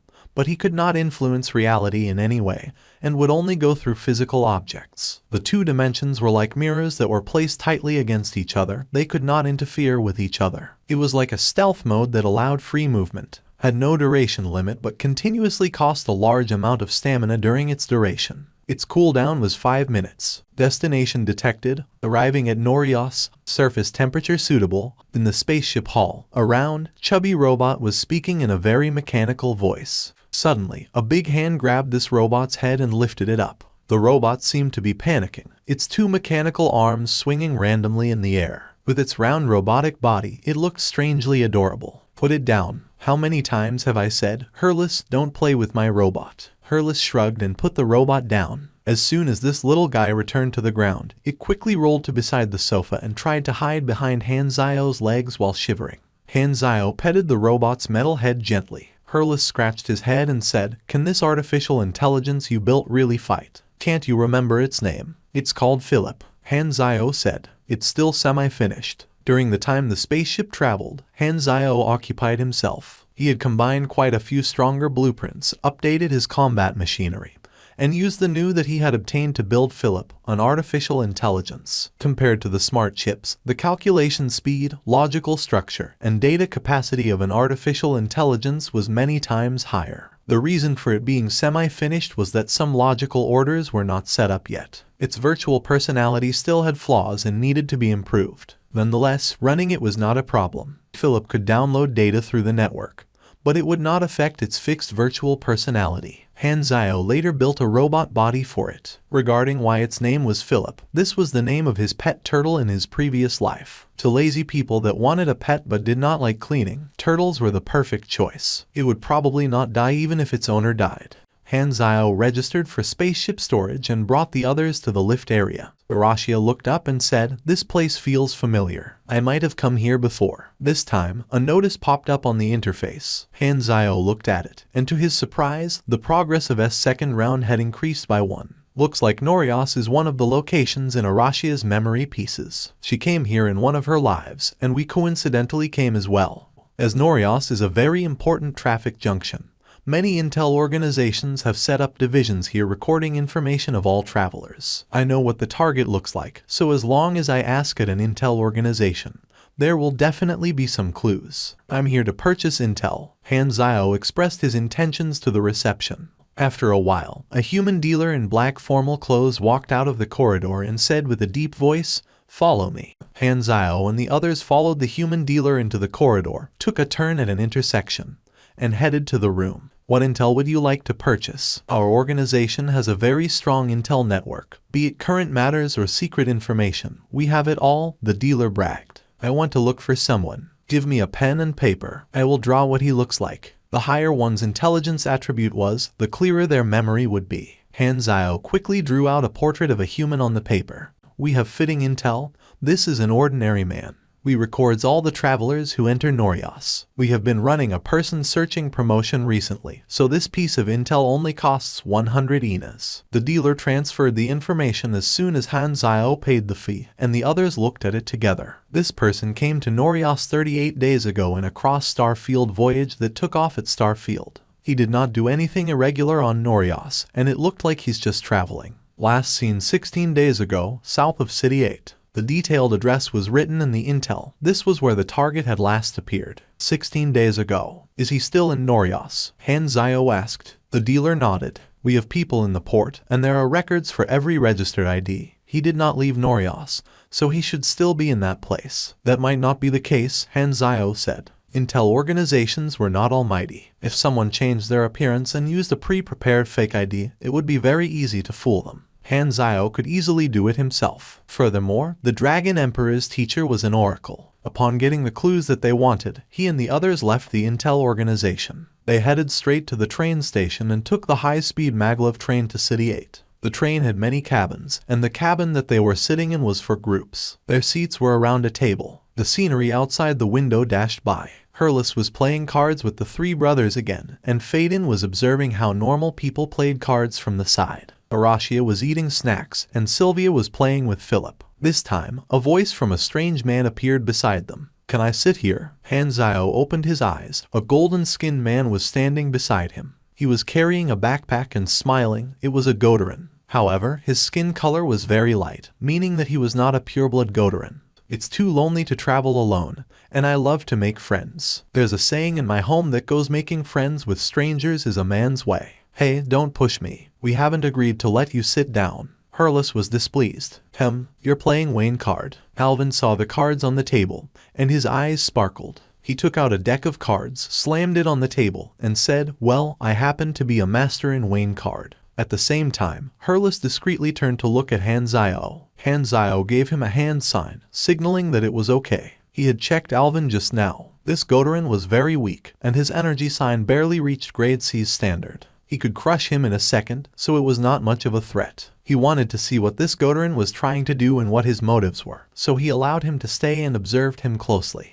2 hours later, the train arrived at the station. Alvin took a deep breath of the fresh air, turned around, and slightly bowed toward Han Zhao and the others. It was a short trip, but the time spent was amazing. It will be engraved in my mind as a beautiful memory. I sincerely thank you guys for your company. We are friends now. I hope that we will have the chance to meet again in the future. Then, he waved, turned around, and left with his bag. "Strange guy," Sylvia murmured. "Such an amiable guy," said Faden with a smile. "He's probably just an honest passerby. We might have been overthinking," Hurlus said. Han Zhao glanced at him and did not comment. Although he still did not know Alvin's motive, he rarely believed that anything was coincidental. Even if this guy called Alvin did not do anything abnormal during the trip, he still did not let his guard down. As Han Zhao did not know Alvin's motive, he put the matter to the back of his mind, followed the clues from the intel, and found the last place that the target appeared. After pressing the doorbell, they waited at the gate. They were used to climbing over walls, so now that they had to walk the front gate, they felt uncomfortable. After a while, Han Zhao pressed the doorbell a few more times, but still, no one responded. There might be no one in, or the person inside doesn't want to open the gate. "What do you say, break in?" Hurlus shrugged. "Since no one responded, we shall go in and take a look before." Boom. Han Zhao's sentence had yet to finish when a loud bang suddenly came from above. A thick smoke dissipated in the wind, showing the true face of those creatures, a group of stone creatures. They gave off a mercenary vibe as they were on the verge of attacking. Han Zhao and gang were just looking for someone. They did not expect to be attacked, so they were surprised. "Why did you attack us?" Sylvia asked. "Someone paid us to teach you a lesson," a stone man said.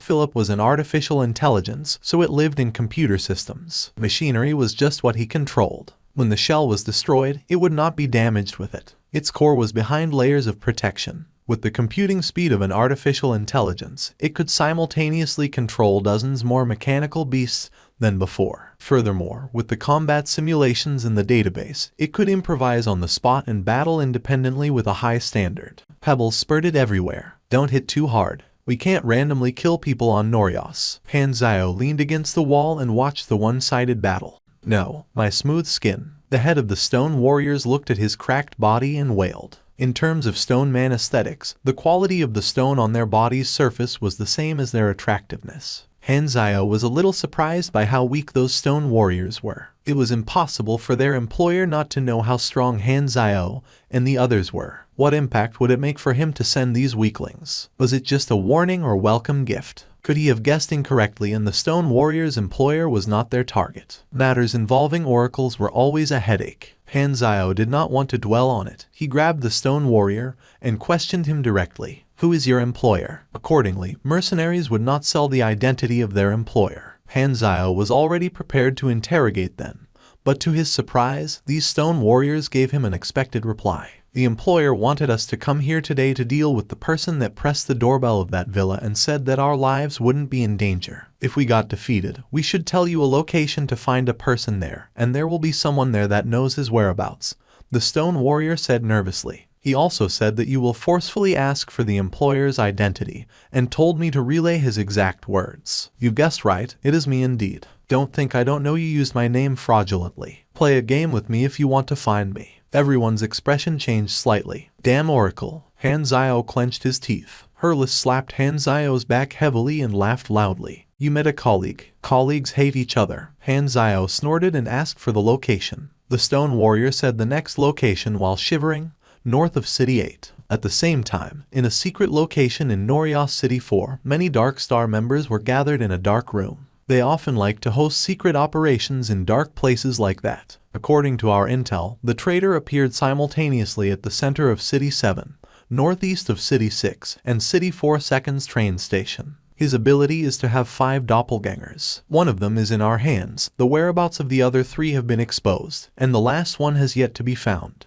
That should be his original body that he hid. His doppelgangers can't be too far away from his original body, or they would vanish. The exact distance is unknown, but it won't be further than a planet. Hence, he's still on Norios, a Dark Star warrior said. In the corner of the room, a Godarin was tied tightly to a chair. This Godarin was covered in blood, and it was unknown how much suffering he had gone through. He looked exactly like Alvin, and he was sneering. What are you laughing at? A Dark Star soldier yelled. Haha, you will never catch my real body. Alvin was indeed the traitor that Dark Star was tracking down. Captain Forsyth, a soldier suddenly said, the latest intel shows that the doppelganger in City 4 is taking the train to City 8. Lieutenant Sherman did not follow the plan and attack. Okay, Forsyth replied indifferently. He was a hybrid Godarin, a grade B super of Dark Star. He was also the captain of this team. To pursue this traitor, not only did Dark Star dispatch a large number of elite soldiers consisting of 7 grade B supers, they even dispatched Anner and Ember who were 2 calamity grades. This was a huge operation. Your Excellencies, Forsyth bowed respectfully and said, we have new information. A doppelganger of the traitor took the train towards City 8. Sherman did not follow the plan of attack. Why? Anner asked with a deep voice. He accidentally met the Black Star mercenary group on the train. Forsyth said. Alvin sat down with them, and Sherman didn't have the confidence to attack. Black Star. Anner frowned and looked at Ember on the side. He still remembered how obsessed Ember had been with Black Star. Anner said with a deep voice, the task is more important. We're hidden in the dark, so there's no need to provoke him. Sherman's decision is very correct, Anner said. Behind the Black Star is the Dragon Emperor, so there's no need to cause more problems. Alvin was lucky to have accidentally met this gang of mercenaries, but his luck will not keep going. Have Sherman continue to track him. Looking at the time, Godera's reinforcements should be arriving very soon. Alvin's doppelgangers share their senses, so all his doppelgangers know that you're tracking him. Tell those acting outside to be cautious, don't fall into his trap. Universal Love Bookstore. What kind of name is this? Go in and see. According to the clue, there was a person there who knew the whereabouts of the target. I am the owner of this bookstore. Do you like single or multiple people? Beautiful or rough? What race do you like? Oh, you are all humanoid species. I have humanoid creatures of all skins tones here. They were confused, and Sylvia asked, what are you talking about? The mage store owner blinked, then gave a look of understanding and said, I see, we have hybrids too. Be it insects, beasts, machinery, or anything you can think of, I have it here. I'm sure it will suit your taste. At this time, Arashia opened a book on the shelf, and the others looked over. Sylvia's face suddenly turned red, and she hurriedly turned away, but she could not help but to peek at the book. Hurlus was bewildered. His worldview was impacted. Arashia was amused. So, this is the material life reproduction process. Unknown information discovered, Ongoing data acquisition, Philip's mechanical eye was wildly flickering, capturing every frame of the picture. The Volga three brothers took out a huge pile of books from the bookshelf extremely quickly, placed them on the counter, and asked, how much? Stop it. Han Zio closed the book in Arashia's hands and threw it aside. He stared at the mage owner and said with a deep voice, I'm looking for a guy with foresight ability. He should have left you a message. Let me introduce myself. You can call me Ixuan, I'm a teleportation mage. This bookstore is just a side job. My main business is operating a portal service. So, was the target that I want to find sent to another place in Norios by you? Ixuan shrugged and said, he paid the fees, so I teleported him. It was a normal transaction. Where did he go? I will not give away clients' privacy. Ixuan chuckled. By the way, he also left me a message to convey to anyone that wants to find him. What did he say? Han Zio frowned. He said, he wants to play a game with you. As long as you steal the Heart of Crystal Fire, he will meet you. Heart of Crystal Fire. Han Zhao kicked Philip lightly and said, search it. Philip's mechanical eye suddenly emitted light in the air to form a translucent projection screen. On it was information about the Heart of Crystal Fire. Heart of Crystal Fire, a ring made by a rare crystal born in lava, a very exquisite luxury. Legend says that it is immune to high temperature and burning.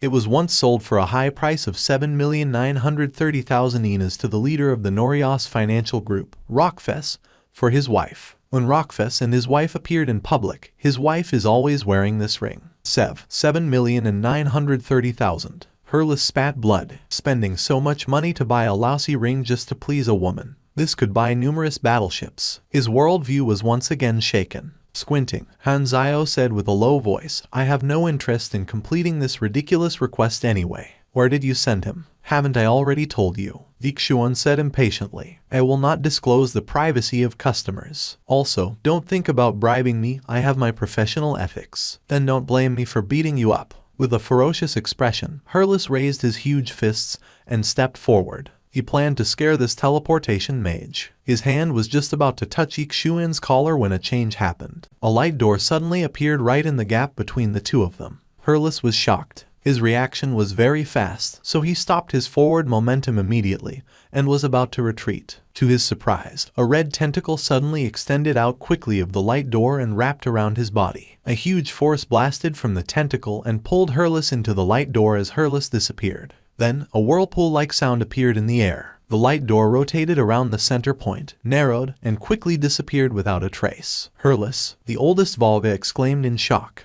What that person said was exactly right. When the people that are here find that they can't get the information they need, they will threaten me. You didn't expect this, did you? I'm prepared. Han Zhao was very calm, but he held his forehead in frustration. Teleportation magic, such an irritating ability. Han Zhao discreetly sighed. Hurlus was unluckily caught, so getting him back was a pressing matter. The atmosphere was intense. This time, Yixuan pointed to the door, and with a tone of having everything under his control, he said, I'm trained in teleportation magic and always maintain it at a state that can be triggered anytime. Before you can touch me, I will be able to teleport away, so don't even think about threatening me. Your friend wanted to attack me, so I will let him suffer for a bit. In 2 hours, I will send him back and throw him at the northern entrance of City 8 where you can find him. Now, I have no interest in fighting with you. If you're not going to buy a book, please get out of my bookstore. You are not welcomed here. Before his sentence finished, Han Zhao activated his mechanical suit and rushed out without saying a word like a bolt of lightning.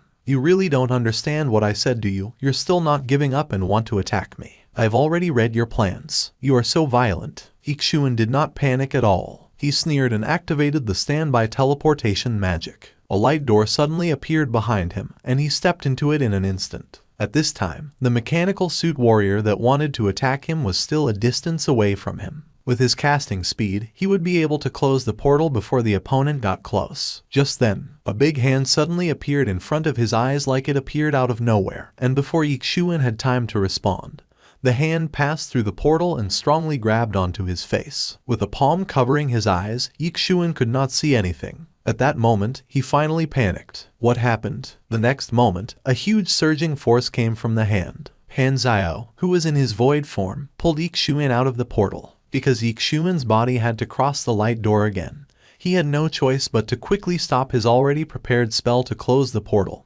or the person that would be cut into half would be him. The situation had instantly reversed. He swung hard, throwing Yixuan out like a cannon, breaking rows of shelves on the way. Torn paper fluttered all around. What did you just say? Say it again. Blood flew down from Yixuan's forehead, wetting his hair. His eyes were wide open and filled with intense horror, and his face was covered in disbelief. Han Zhao easily got close to this teleportation mage, then deactivated void vision and returned to reality, directly closing the distance between them and catching the opponent. Let my companion out, and don't play any tricks, unless you want your brains to splash all over your bookstore. I give up, don't misfire. Yixuan hastily did as he was told.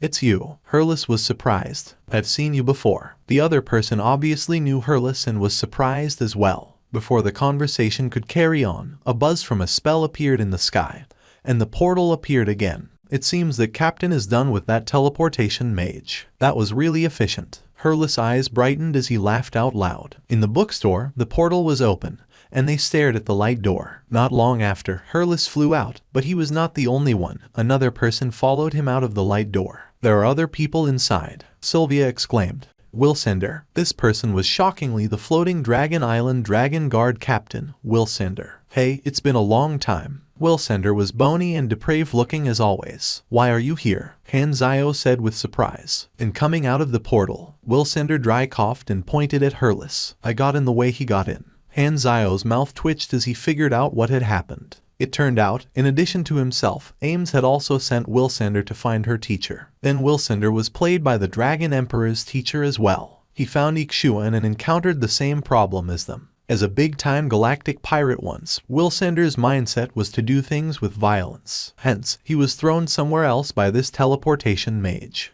Tell me, where did you send my target to? I don't know, Ixuan said with a trembling voice. Huh, you sure are bold. It seems that you really aren't afraid of death. I really don't know. He asked me to use the random portal, and the coordinate range is the surface of Norios. Since the position is random, I don't know where he went. What we've done is enough. There's no need for us to follow what the target wants us to do. Ames is going to arrive soon. As long as we tell her this clue, our job is considered complete. They left that strange, weird bookstore. There was a new member in the group of people, Wilsander. He thought that he would rather work together with his colleague than act alone. On the way, Wilsander pulled Han Zio aside and said in an apprehensive tone, Are we really going to give up on the target? Will Ames be angry about that? There is no need to. The target is definitely still on Norios. When Ames arrives, it will take no time for her to search through the entire planet given how strong she is. Hence, we don't need to hurry to find him. As long as the Dragon Emperor arrives, he will have nowhere to hide, Han Zio deliberately whispered, as if he did not want anyone to hear. 3 days later, in Norios North Spaceport, where countless travelers came and went, an ordinary space human female was slowly walking, carrying a backpack. In fact, this was someone in disguise. In actuality,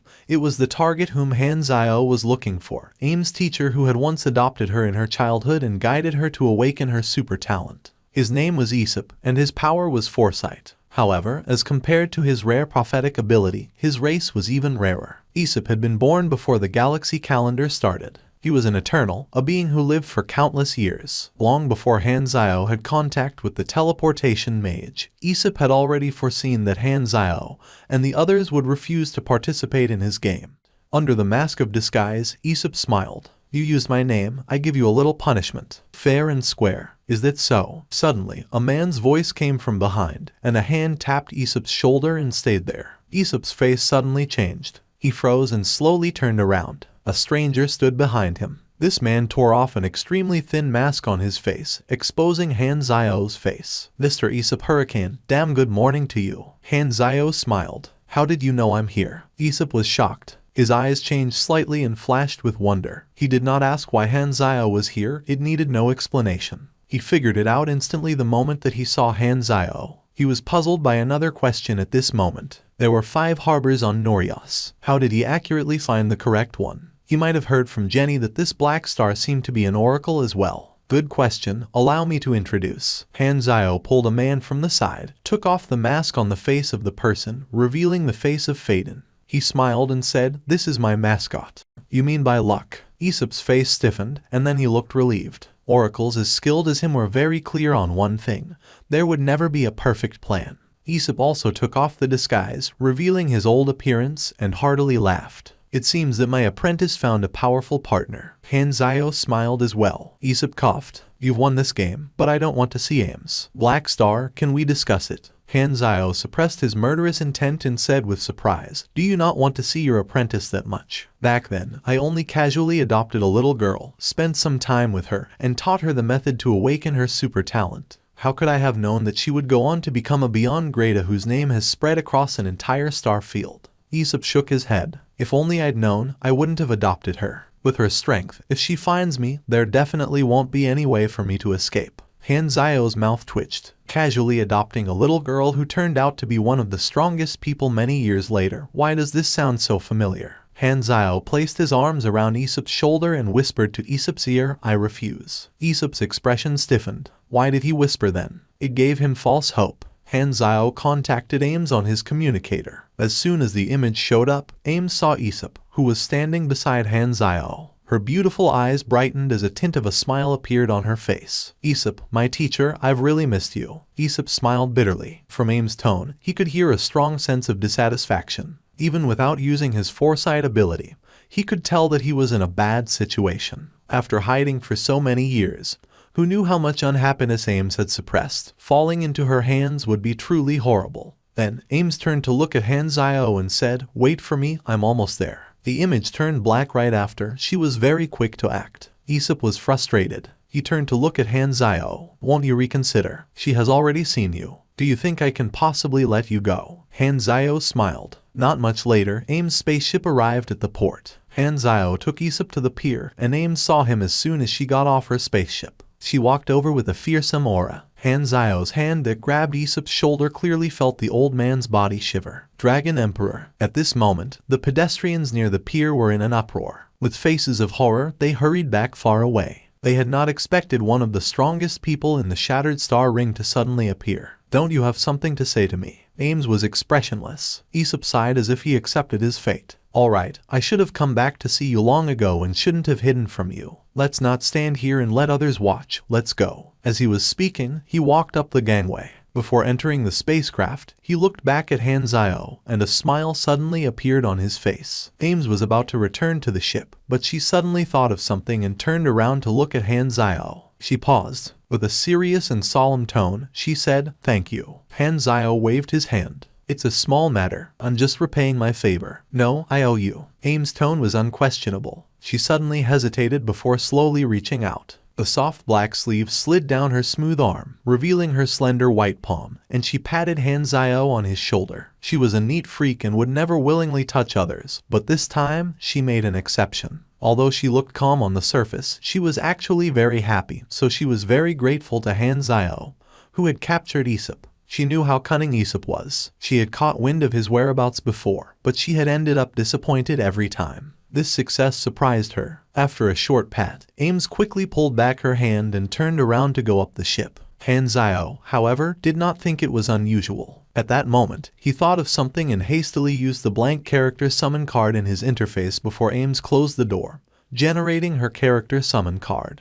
"Black Star, since we're done here, where are we going now?" Hurlis asked. "Let's take a break at Norias and leave tomorrow." Han Zio turned to Wilsander and asked, "Do you want to stick around with us? I'm not in a hurry to go back. Plus, it's too boring to stay on Floating Dragon Island." "Hehe, it seems like I'll have to disturb you for some time." Wilsander gave his standard cheeky smile. "As long as you don't spend my money, you can disturb us for as long as you want." Han Zio shrugged. As they were talking, the sound of several footsteps came from not far away. The people subconsciously looked in that direction. A group of Godarans in combat suits hurried through the hall, looking to have just arrived. The leader looked brave and extraordinary. "Godarans, what are they doing here?" Han Zio's eyes were also attracted. He curiously looked at the leader of the Godaran, and his expression suddenly changed. He knew that person. This was a great super. On Ames' ship, Aesop stood before a porthole, silently looking at the distant Norias. "What are you looking at?" Ames asked from behind. Aesop stopped looking and smiled with satisfaction.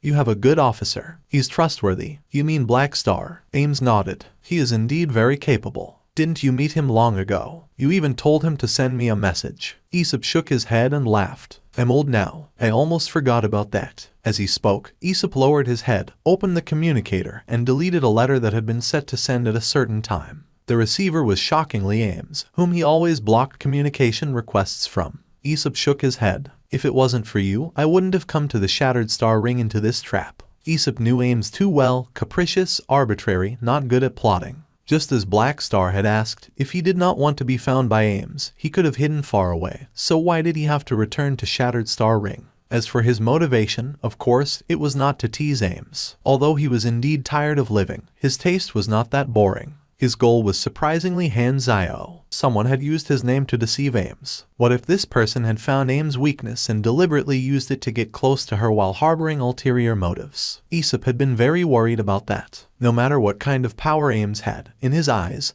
she would always be the little girl who needed someone to take care of. Hence, he had returned to Shattered Star Ring, exposing his whereabouts and leading Ames' officers to track him down. If Han Zio did not catch him, then this man was only so capable. If Han Zhao did catch him, Aesop would start the second round of his test. He had made the follow-up preparation long ago. He deliberately showed his prophecy ability while at the same time angering Han Zhao. If Black Star was really the Dragon Emperor's enemy, he would not allow such a dangerous enemy to live. If Aesop died, that timed messages that he had set long ago would have reminded Ames of his death, and the culprit would have been the one who lied to her. Aesop placed his own life, that of an old man, on the line and made a bet. If he died, Ames would not easily believe in others again, which he felt would be very worthwhile. After living for so long, the habit of looking for death had integrated into his blood. It would only make him feel thrilled and excited. Although he looked like he did not care on the surface, he actually cared a lot about Ames. Aesop had no children, so Ames was like an adopted daughter to him. Of course, Han Zhao did not know that his casual words to convince Ames back then on Floating Dragon Island would cause such a butterfly effect, leading the two of them who had never met each other in his previous life to meet for the first time, indirectly changing the fate of hundreds of trillions of people. Black Star, Aesop thought, very promising guy. If he lives for 1,000 years like me, he will be 100 times more horrifying than I am. With his help, Ames will at least have an easier time. In his previous life, Aesop had wandered everywhere and was a mystery shopkeeper in the player's eyes. But one day, he was dragged into a conflict between two star system civilizations. As always, he carried out a game. However, having walked along the shore for so long, it was inevitable that he would get his shoes wet one day. Aesop failed, and it cost him his life. He did not meet Ames again. After 100 years of searching, Ames only saw Aesop's tombstone in the end. Ames did everything based on her mood, and she acted out of impulse. She vented her rage and smashed every planet in the territory of these two civilizations, including their mother planets, ending countless lives. The survivors not in the territory at that time filed a complaint to the three universal civilizations. Such a violent act severely violated the lawful accords.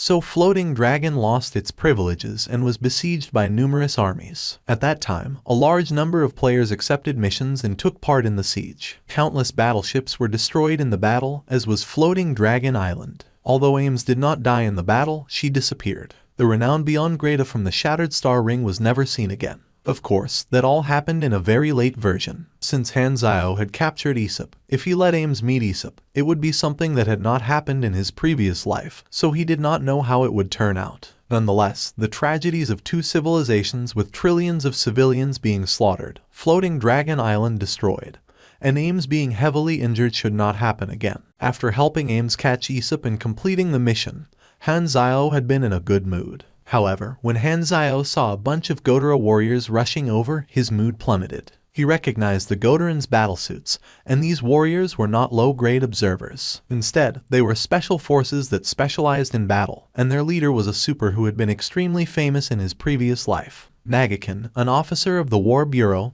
grade a pugilist. He would only take action during important missions, and for him to appear on Norios, it meant that something important was about to unfold on Norios. A thought suddenly popped into his head, and Han Zhao immediately thought about the mixed-blood Godaran that he had met a few days ago, Alvin. The two should probably be related. Han Zhao thought to himself. There was another strange sight that puzzled him. The Nagakin in front of him was majestic and full of valor. His strides were wide, and every step of his was taken with stability. In Han Zhao's memories, when the players of Planet Aquamarine first met Nagakin, he had been half crippled. Half of his face had been reduced to a skeleton, and not only was he disfigured, his left arm and both legs had turned into prosthetics. He had also needed numerous life support systems to be injected into his body in order for him to be alive. It was less than a year away from version 2.0. As such, Nagakin must have been crippled during this period, but the exact time was not certain.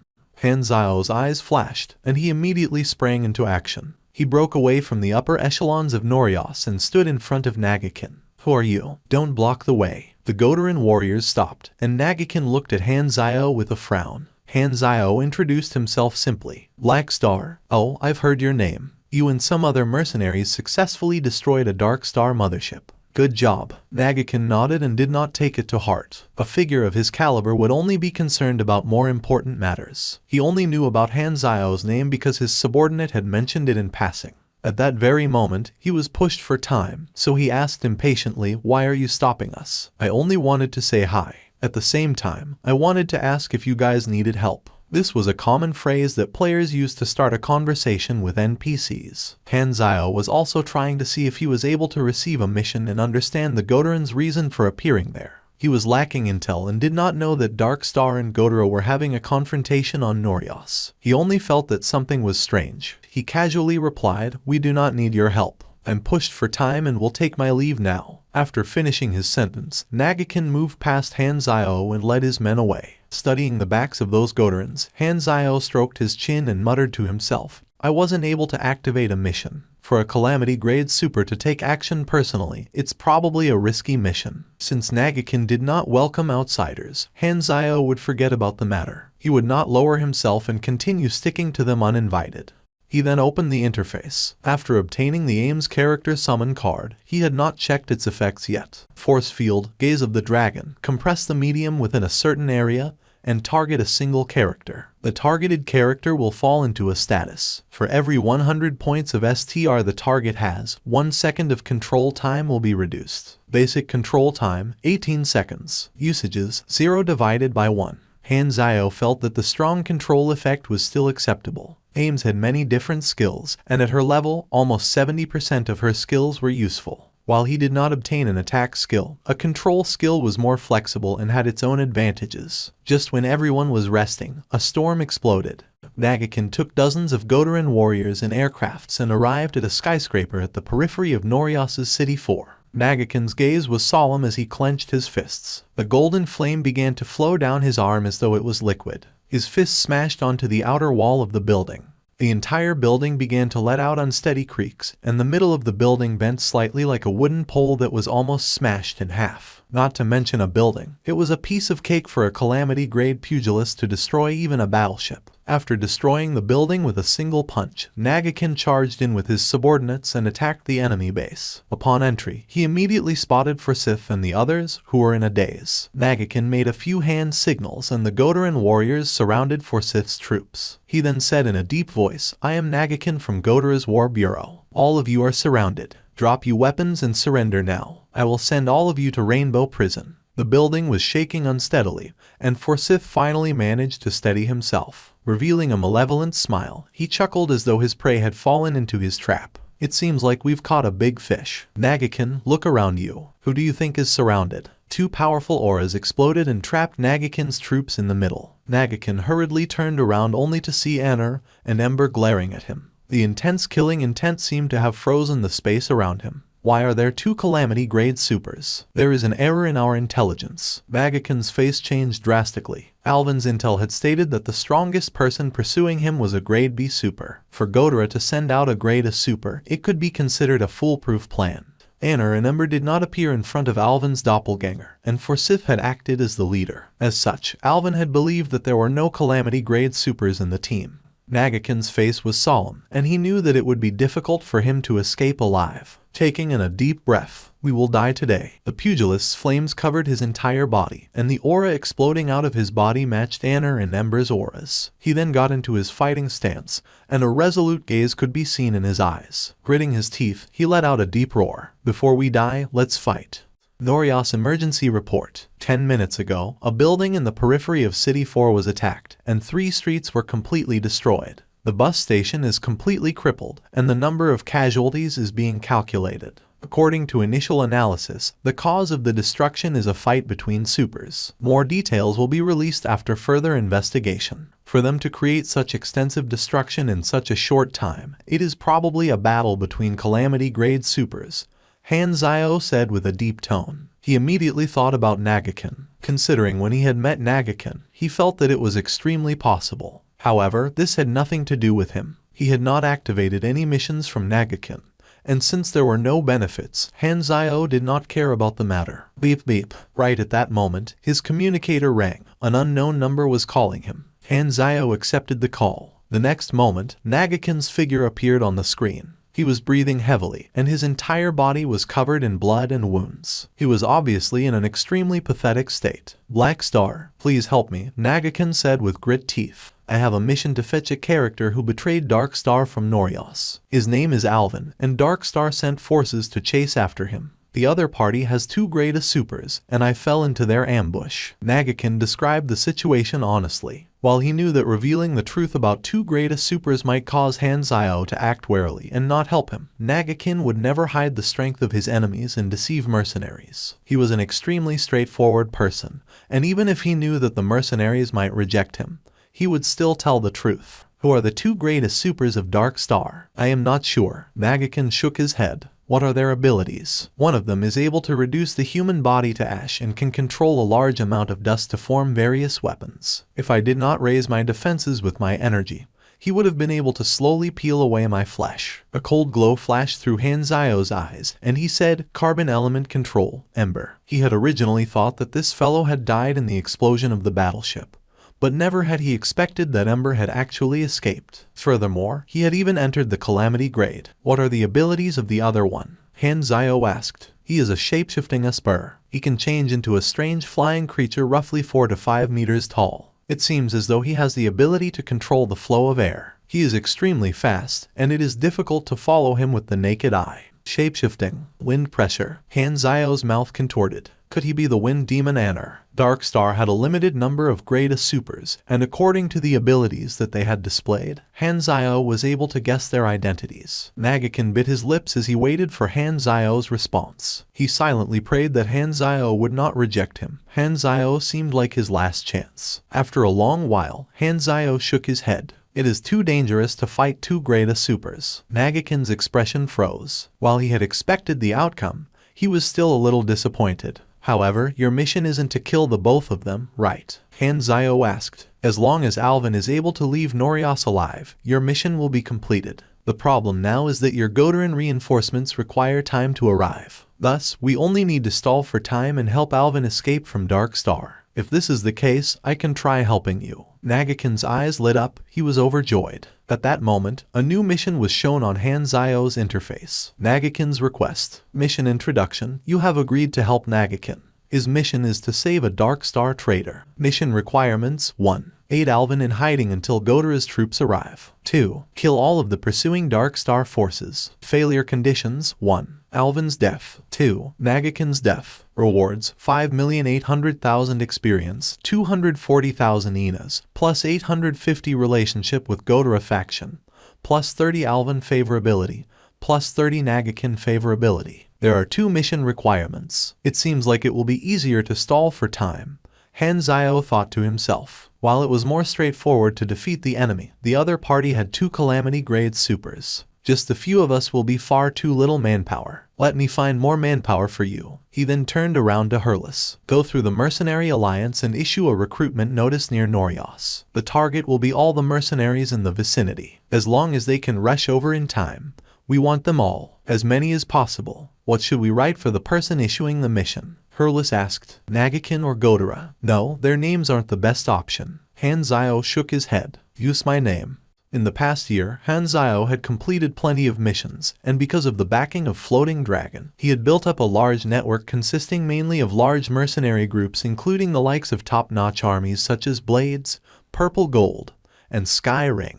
While Black Star's position in the mercenary world of Shattered Star Ring was not considered top-notch, he was considered a first-rate small mercenary group. Many mercenaries wanted to build a relationship with Black Star and tap into his connections to gain better missions. After all, the rich employers usually wanted to hire the best mercenaries, and the Mercenary Alliance would only issue these missions to the lower-grade mercenaries if the large armies did not accept them. The people at the top ate meat while those below drank the soup. This was pretty much the situation everywhere. At the very front of the group, a clapping sound could be heard, and everyone turned to take a look. Seeing the legendary Black Star before them, the noisy crowd slowly became silent. Their gazes were all fixed on Han Zio as they sized him up from head to toe. They were all interested in Han Zio's connections but did not think too highly of his personal strength. The majority of the mercenaries were wild and untamed characters. Everyone, I am the one who issued the recruitment notice, and I believe that all of you should recognize me. I shall not introduce myself, and since we are all mercenaries, I shall skip the pleasantries. I received a difficult mission with bountiful rewards, and I require more manpower. Many of them were thoroughly frightened by the 2 Calamity grade supers and backed out immediately. At the same time, they stared at Han Zio in disbelief as though they were looking at a dead man. You actually accepted a mission that requires you to face 2 grade A enemies. Have you seen how powerful Calamity grade supers are? Don't drag me down if you want to die. Our mission isn't to fight the enemy, but there will be some risks, Hanzio said in a deep voice. If any of you aren't willing to accept the mission, you may leave now. For those who stay behind, after this mission is over, I will sign a cooperation contract with all of you to enjoy my resources. Many mercenaries did not dare take the risk and took their leave. The crowd began to thin, and Hanzio did not stop them. Only 100-odd people were left behind. They were the mercenaries who were willing to take the risk. 3 mercenary groups, 17 lone mercenaries. There are 4 grade B supers and the rest are grade CS. This is better than my expectations. Hanzio nodded. Because of the limited time, he did not dare wait too long, and it was not too bad for him to hire this bunch of mercenaries. Because of the destruction caused by the battle between the greatest supers, Dark Star decided to change to a new secret base to discuss their next move. Nagakin had found some helpers, the Black Star mercenary group. So what if he's found a bunch of mercenaries? What can they do? They are no more than a bunch of weaklings. Anna was completely unconcerned. Ember's gaze turned cold. Black Star again. I have given him a chance already. Ember no longer placed Hanzio in his sights, but since Black Star wanted to interfere with his mission, he had to wipe out all obstructions. You can take people to catch the doppelganger. I alone will be sufficient to get rid of the mercenaries. Ember stood up. With my abilities, I will crush them all in less than a minute. I will meet up with you after taking care of this matter. Ember walked into the mercenaries' base and was already prepared to unleash a massacre. However, the place was covered in darkness, and there was not a single person inside. Everyone abandoned the base and took action with the Godoran. It seems like this was a wasted trip. I'd better regroup with Anner. Ember was expressionless. Just when he was about to turn around and leave, the lights lit up in the base. Don't go. I have been waiting for a long time. Ember's eyes narrowed. I know this voice. He looked up and looked at the camera in the corner. Black Star. Ember, this is the nickname that Dark Star gave you, but you do not have a real name. When you were very little, you were accepted by Dark Star. They were interested in your talent, and they treated you like a weapon, forcing you through endless strict training. You are not a Godoran, but you were brainwashed with a hatred that does not belong to you. Ember clenched his fists tightly before releasing them slowly. He did not have any intention to argue with Hanzio. All of the other mercenaries have left. Why are you the only one left behind? To wait for you, of course. A metal door opened, and Hanzio walked out with his gaze clashing with Ember. Sparks flew. Dark Star had sent out 2 Calamity-grade supers, and Hanzio had guessed that they would try to fully utilize their advantage by sending one of them out alone. Ember's expression was odd. You want to hold me back alone? Not really alone. Hanzio shrugged his shoulders. By his side, a light flashed, and Arashia drifted beside him. Apart from her, there were another few useless mercenaries in another monitoring room with their attention focused on the screen. Hanzio had left them behind on purpose, and their mission was to ignite the explosives that were laid all around the building to hold Ember down. Ember's tone became cold. Even though the rest aren't here, it isn't too bad to get rid of you. I will be able to fulfill a small wish of mine from the past. A rustling sound could be heard as though there were numerous grains of sand rubbing against each other. However, this rustling sound quickly turned into the sound of rushing waves. Around Ember, countless carbon atoms had already formed a mysterious black cloud that was rapidly expanding. The next instant, hundreds of machines were activated. The scene was truly breathtaking. Those compressed orbs had been set up by him before the battle. The entire base was a trap that he had laid. 30 to 40 Black Panther mechanical beasts pounced out, their shoulder cannons spitting fire non-stop. On the ceiling, the mechanical spiders gleamed coldly as they scuttled around. Other than the Black Panther mechanical beast, Hanzio was also able to manufacture smaller machines, such as the mechanical insect series. Other than spiders, he could also produce centipedes, scorpions, and wasps. Philip launched a unified attack, commanding all the machines to fire toward the ash. The black carbon particles that were originally saturating the air contracted inward to form a sphere, with Ember wrapped inside it. Seeing this, Hanzio's face twitched. This is the carbon shield. It's practically cheating. At this time, Ember's indifferent voice could be heard inside the ball of diamonds. Even if you planned a trap in advance, even if you are immune to my carbon deconstruction, in the face of my current strength, you only have one outcome. Defeat. Boom. The next moment, the diamond sphere transformed into a black-colored wave, slapping down with a force that could destroy mountains. Dozens of the mechanical beasts were caught within, and they turned into a pile of scrap metal in the blink of an eye. What a strange force this is. It can instantly cripple the armor of my mechanical beasts. The black wave welled up, slamming on the golden shield. The scene resembled one where waves from the sea dashed against the reefs, only to be split apart to move on either side instead. Under Ember's control, the split waves recombined behind Han Zio, rushing from his back this time. While he was confident in his tanky body, Han Zio had no desire to let his tender skin be exposed to such a horrifying force. I have to be more careful, Han Zio reminded himself. Even as the thoughts spun in his head, the Void Dragon mechanical suit covered his body. He strode with large steps toward Ember in assault mode. There was no way of him breaking past Ember's defense from mid-range. He had to get within close range to be able to have a chance. Barashia turned into a stream of light, penetrating into the diamond sphere that enclosed Ember. The carbon particles within could only cause her energy body to swell up but were unable to perform an effective attack, since she was highly immune to physical damage after transforming into energy. The rays coming from an energy explosion shone out from within the diamond sphere. Ember had eaten a close-range energy bomb from Arashia. Unable to retreat, he could only choose to deactivate his diamond sphere, turning it into a flat shield to ensure his visibility. He felt extremely uneasy in the presence of Arashia, whose energy form made her immune to physical damage. The carbon particles surrounding him wildly spread out, no longer clustering together. They turned into a black-colored sandstorm, drilling into the various machines and destroying their internal circuits. Sparks flew out as a large number of machines became crippled. Ember coldly laughed. The majority of your machinery has gone to waste, and I can destroy your mechanical suit sooner or later. By that time, what other methods will you show me? What other methods, you say? Han Zio chuckled twice before his tone suddenly turned ferocious. Then, I'll let you experience it firsthand. His mechanical force gushed out, and as though a shockwave of electricity, it swept across all the machinery present. The next instant, the crippled machines were reactivated with, and all of the weapons came back to life, awaiting orders. The war mechanic class was one that was born from war itself. The mechanical roar resounded once again. Ember was caught unprepared and was blasted flying. His face was blackened with soot, and he quickly blocked the follow-up attacks using this Esper abilities. He wished to change the battlefield, and going out into the open would allow his combat capability to increase a few folds. Ember did not realize that his attitude toward Han Zio had imperceptibly changed, from the disdain and contempt early on to now, where he had even begun to consider the effect of the battlefield. He could clearly feel a sense of pressure from Han Zio, from a grade B super, a pressure that this was an opponent who could threaten his life. At that moment, Han Zio strangely did not retreat but rather rushed toward the dangerous cutting tornado as he shouted, "Explode." Boom. The mercenaries in the surveillance room hurriedly detonated the explosives, causing the base to collapse. Numerous building materials fell down and buried the area. Han Zio greatly respected any calamity-grade super, so he had prepared and buried a huge payload below them.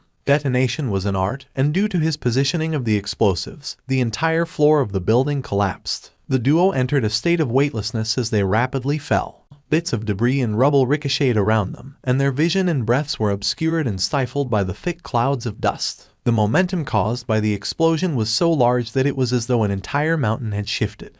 Suddenly, a lump of black shadows appeared in front of him, obscuring his limited vision. Ember jumped in shock. He was totally blind, and no matter what he tried, he was unable to escape from the cage of shadows. Furthermore, this thing could not even be touched, so he had no idea what contraption this was. A large hand from the mechanical suit firmly latched onto the back of his head, and without any warning, a void jet spray was discharged directly. At the same time, Han Zio utilized the skill from the Germinal organization's leader's character summon card. In the next 5 seconds, all his attacks would have a certain chance to break the armor of his enemy, reducing his defense by 24%. Boom. Ember felt as though he was struck by lightning. His brain shook, and stars flew in his vision, causing his Esper ability to dissipate for that instant. He ignored the cost of energy, releasing burst after burst of void jet spray. This was the additional ability granted by the Void Dragon mechanical suit. While it had no cooldown, the energy consumed would rise by 30% if used again within 10 seconds. The energy of the mechanical suit was spent at a torrential rate, with the voice of Philip constantly sending out warnings. The last void jet spray completely drained the energy in the mechanical suit. Ember could clearly sense this point, and he endured the splitting pain in his head, hoarsely saying, "You have no more energy left. Just wait for me to drag you out from your turtle shell." I'll turn you into mincemeat." When Han Zio heard this, he gritted his teeth and lowly shouted, "Arashia." Arashia was not affected by gravity at all, merely following beside both of them, her body easily phasing through the rubble. When she heard her name, she turned into a beam of light and accelerated, sticking to Han Zio's back. She opened her arms and embraced him from the back. Her energy body was like melting ice, flowing into the core of the mechanical suit. In an instant, the Void Dragon mechanical suit's energy capacity shot through the roof. Energy levels at 327%. Circuit is overloaded. Please expend the excess energy as soon as possible. To Han Zio, Arashia's energy was the biggest reserve battery for him. Han Zio's tightened his hand, holding Ember's head as though he was clamping it with tongs. "Energy, I'm not lacking in that. Are you ready for a severe concussion?"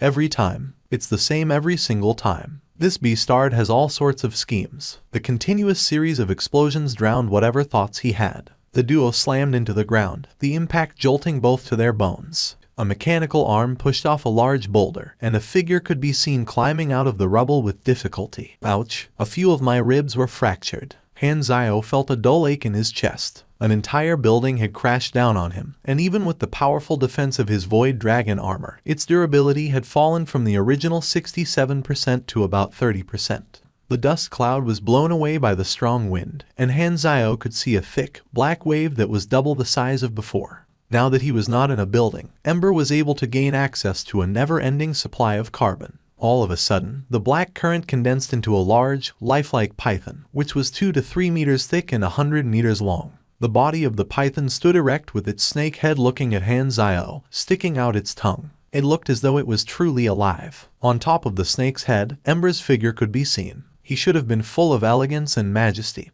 but he was currently looking a little pitiful. His attention is fully on me, as long as I can hold him back when Nagakin succeeds on the other side. He would not lose his cool just because he had the upper hand. He was very clear that he would be the one suffering if the battle continued. He did not continue battle, and the thrusters of his Void Dragon mechanical suit began spewing fire. Han Zio shot into the sky and began to flee. "Don't think of escaping," Ember roared furiously, and the python under him shot into the sky to chase after Han Zio. "Escape. This is a strategic retreat." Numerous black spears shot over, and Han Zio avoided them nimbly in midair. Turning around to take a look, Han Zio heaved a sigh of relief. Thankfully, Ember gave chase. That fellow was indeed infuriated. Avoiding a head-on confrontation and letting Ember chase him would allow him to buy the largest amount of time.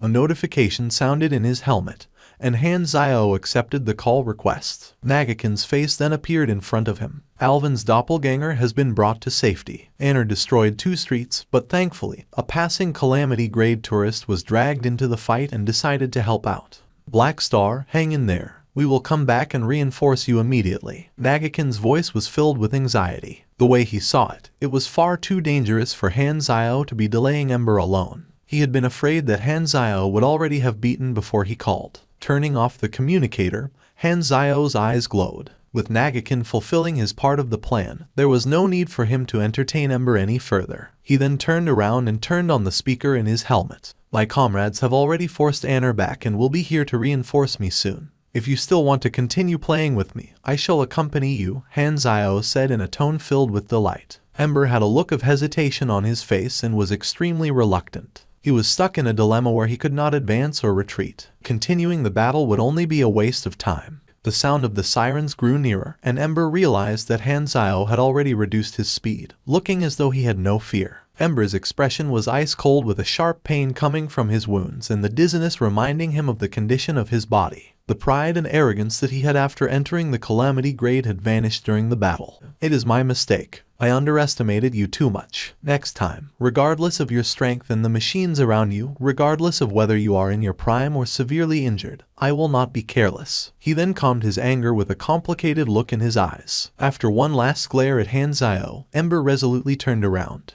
The black snake crumbled into a dark cloud and escaped with him like a black mountain demon. "We meet again, friends," Alvin greeted everyone. After saving their target, Han Zio and the others began discussing their next move. If Dark Star want to have any progress, they only have 2 choices. First, search for Alvin's main body, which will be like finding a needle in a haystack. Second, snatch his final doppelganger from us. Thus, we have the initiative, and Dark Star is on the passive side. They will be anxious. Nagakin, how much longer will it take for your reinforcements to arrive? The War Bureau sent the fleet nearest to us, but even if they make use of the Stargate, they will take 12 days at least. Dark Star won't ignore the incoming reinforcements and will definitely send their fleet to hide near Norios. Bang! Before they could come to a decision, Arashia's body suddenly swayed, and she crashed onto the table with a loud bang. The few of them turned over to take a look. She was currently holding onto her head with her eyes in disarray, and brows furrowed as though she was in great pain. What's wrong? Hanzio got up immediately and held onto Arashia's shoulders. Arashia rubbed her temples. It is like, there is a voice calling out to me in my head. It seems to be getting closer to me. I can feel its position. Hanzio's brows were raised, unsure of what was going on. Because of Arashia's sudden outburst, the meeting ended abruptly. In the end, they followed Alvin's thought and chose to lie in wait while waiting for their reinforcements. While Nagakin displayed his worries toward the Dark Star troops who were chasing after Alvin, Alvin seemed to be extremely confident in the situation of his main body and was certain that it would not be found. After knowing that the call was coming from the sky and not too far away, after a series of questions and investigation, it was very likely that the location Arashia was referring to was an empty port in Norios. The thing calling out to you is inside. It seems like it is really something alive. We have to find a way to go in and take a look. Hanzio's expression turned solemn. At this moment, the member of staff in charge of this region walked over. Do you guys recognize the person inside the warehouse? The three of them turned around and Hanzio asked, what's the matter? It's like this, the spaceship inside landed in the warehouse 3 days ago. However, no registration was made, and the fees haven't been paid. All of our requests for communication were rejected, and the person on the spaceship did not disembark either. If you guys know him, please pay the fees. Wait a moment, why didn't you chase him away even when he didn't pay? Because his spaceship is a reconnaissance ship of the Federation of Light. This is the symbol of his status. Our Norios financial group won't chase away such a high-grade ship so easily. The staff's words were extremely reasonable. In truth, I am also not sure if we know him. A black spaceship over 100 meters long was currently parked in the warehouse. This small-sized spaceship was extremely nimble and was the normal size of a reconnaissance spaceship. Its shiny black exterior reflected the view of the warehouse's interior. How could the great mechanic Han not recognize the spaceship? He immediately knew that this was the Black Light Stealth. Not only was it expensive, its build quality was exceptional. Hanzio immediately felt some pressure. A figure who owned such a spaceship definitely would not be a simple character. If the person was hostile, it would definitely be very troublesome. There still was no communication, and the hatch to the Black Light Stealth opened up as though the owner was inviting them in. This spaceship gives me a feeling of familiarity, and I think that I have spent a long time inside the spaceship before. I may even have experienced something extremely important, but I cannot recall anything. Authority verification complete. Welcome back, Captain. Numerous flashing lights began to fly all around the cockpit before a figure of light was condensed in front of the three people. The figure of light immediately spread his arms and hugged the stunned Arashia. I've finally found you, comrade. You recognize me. Who are you? Arashia reached out to touch the man made of light. However, her palm phased through. Hanzio observed that there was no physical sensation in the person with narrowed eyes, confirming his suspicions that this man in light was a holographic projection. The hologram of the man slowly looped once around Arashia, akin to a fish swimming in the air. His tone was dispirited as he muttered to himself. I guessed correctly. Your memory circuit has malfunctioned. You were supposed to rest and recuperate after completing your task, allowing your thoughts to get used to this new body. Otherwise, it will result in sequelae such as a loss of emotions or memories and will require recalibration. The minds of the trio present were at a loss. Hanzio was suddenly jolted, and he blurted out, Are you called Rista? The hologram turned around with a weird expression. How do you know my name? Did she tell you that? No, that's not right. She has already forgotten me. Just who are you? In the mission, the reward of the mission mentioned Rista's name. Successful completion of the mission would raise the favorability of said person toward himself. Thus, Hanzio guessed that this person would not be an enemy. Seeing that Rista was wary of him, Hanzio explained his identity and briefly described the circumstances in which he met Arashia. After hearing his story, Rista floated in front of Hanzio before giving a deep bow. He gratefully replied, Many thanks to you for helping AL51004. If it was not for you helping her to recover a portion of her memories, the sensor would not have been able to locate her whereabouts. What does the serial number mean? It was her original name. Just what sort of life form are you? Are you an energy-based life form? No, I'm in fact an AI life form. You're an artificial intelligence. So, are you the core system of this spaceship? You're wrong. An AI life form is not a system, nor is it limited to one body. We're a type of life form, and this spaceship is merely a temporary tool for me to move around in the world.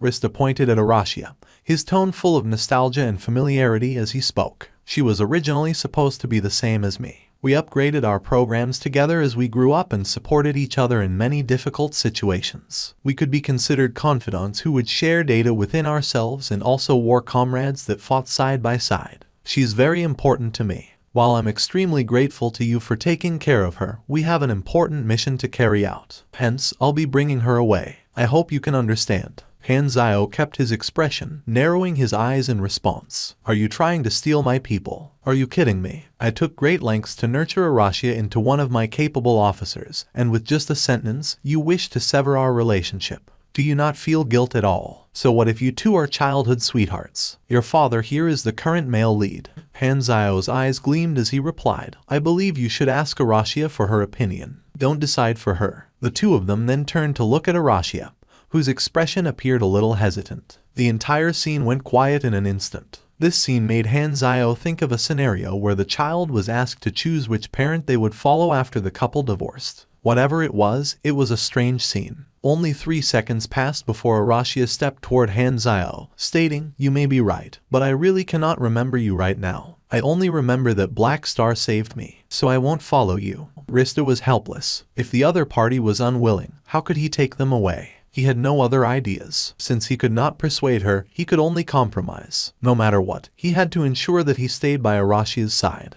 I understand, Rista said in a depressed tone. I'll stay behind and accompany you until you regain your memories. Hearing this, Han Zio secretly let out a smile. Because of her amnesia, all Arashia could remember was himself. Thus, she definitely would not choose someone else. This was a situation where he could not lose. Wait a minute, why did it feel as though he was the old man next door who was taking advantage of the wife while the husband was out? Shaking his head, Han Zio threw away this strange feeling. Don't be overjoyed. I haven't allowed you to stay. And I won't, not unless you tell me what happened in its entirety. Maybe I can also be of some help. Rista was left in a predicament. He was not able to take Arashia away, but he did not have any misgivings toward Han Zio. After all, it was Han Zio who had saved her. Alright then, I'll tell you everything. This matter has to be explained from the beginning.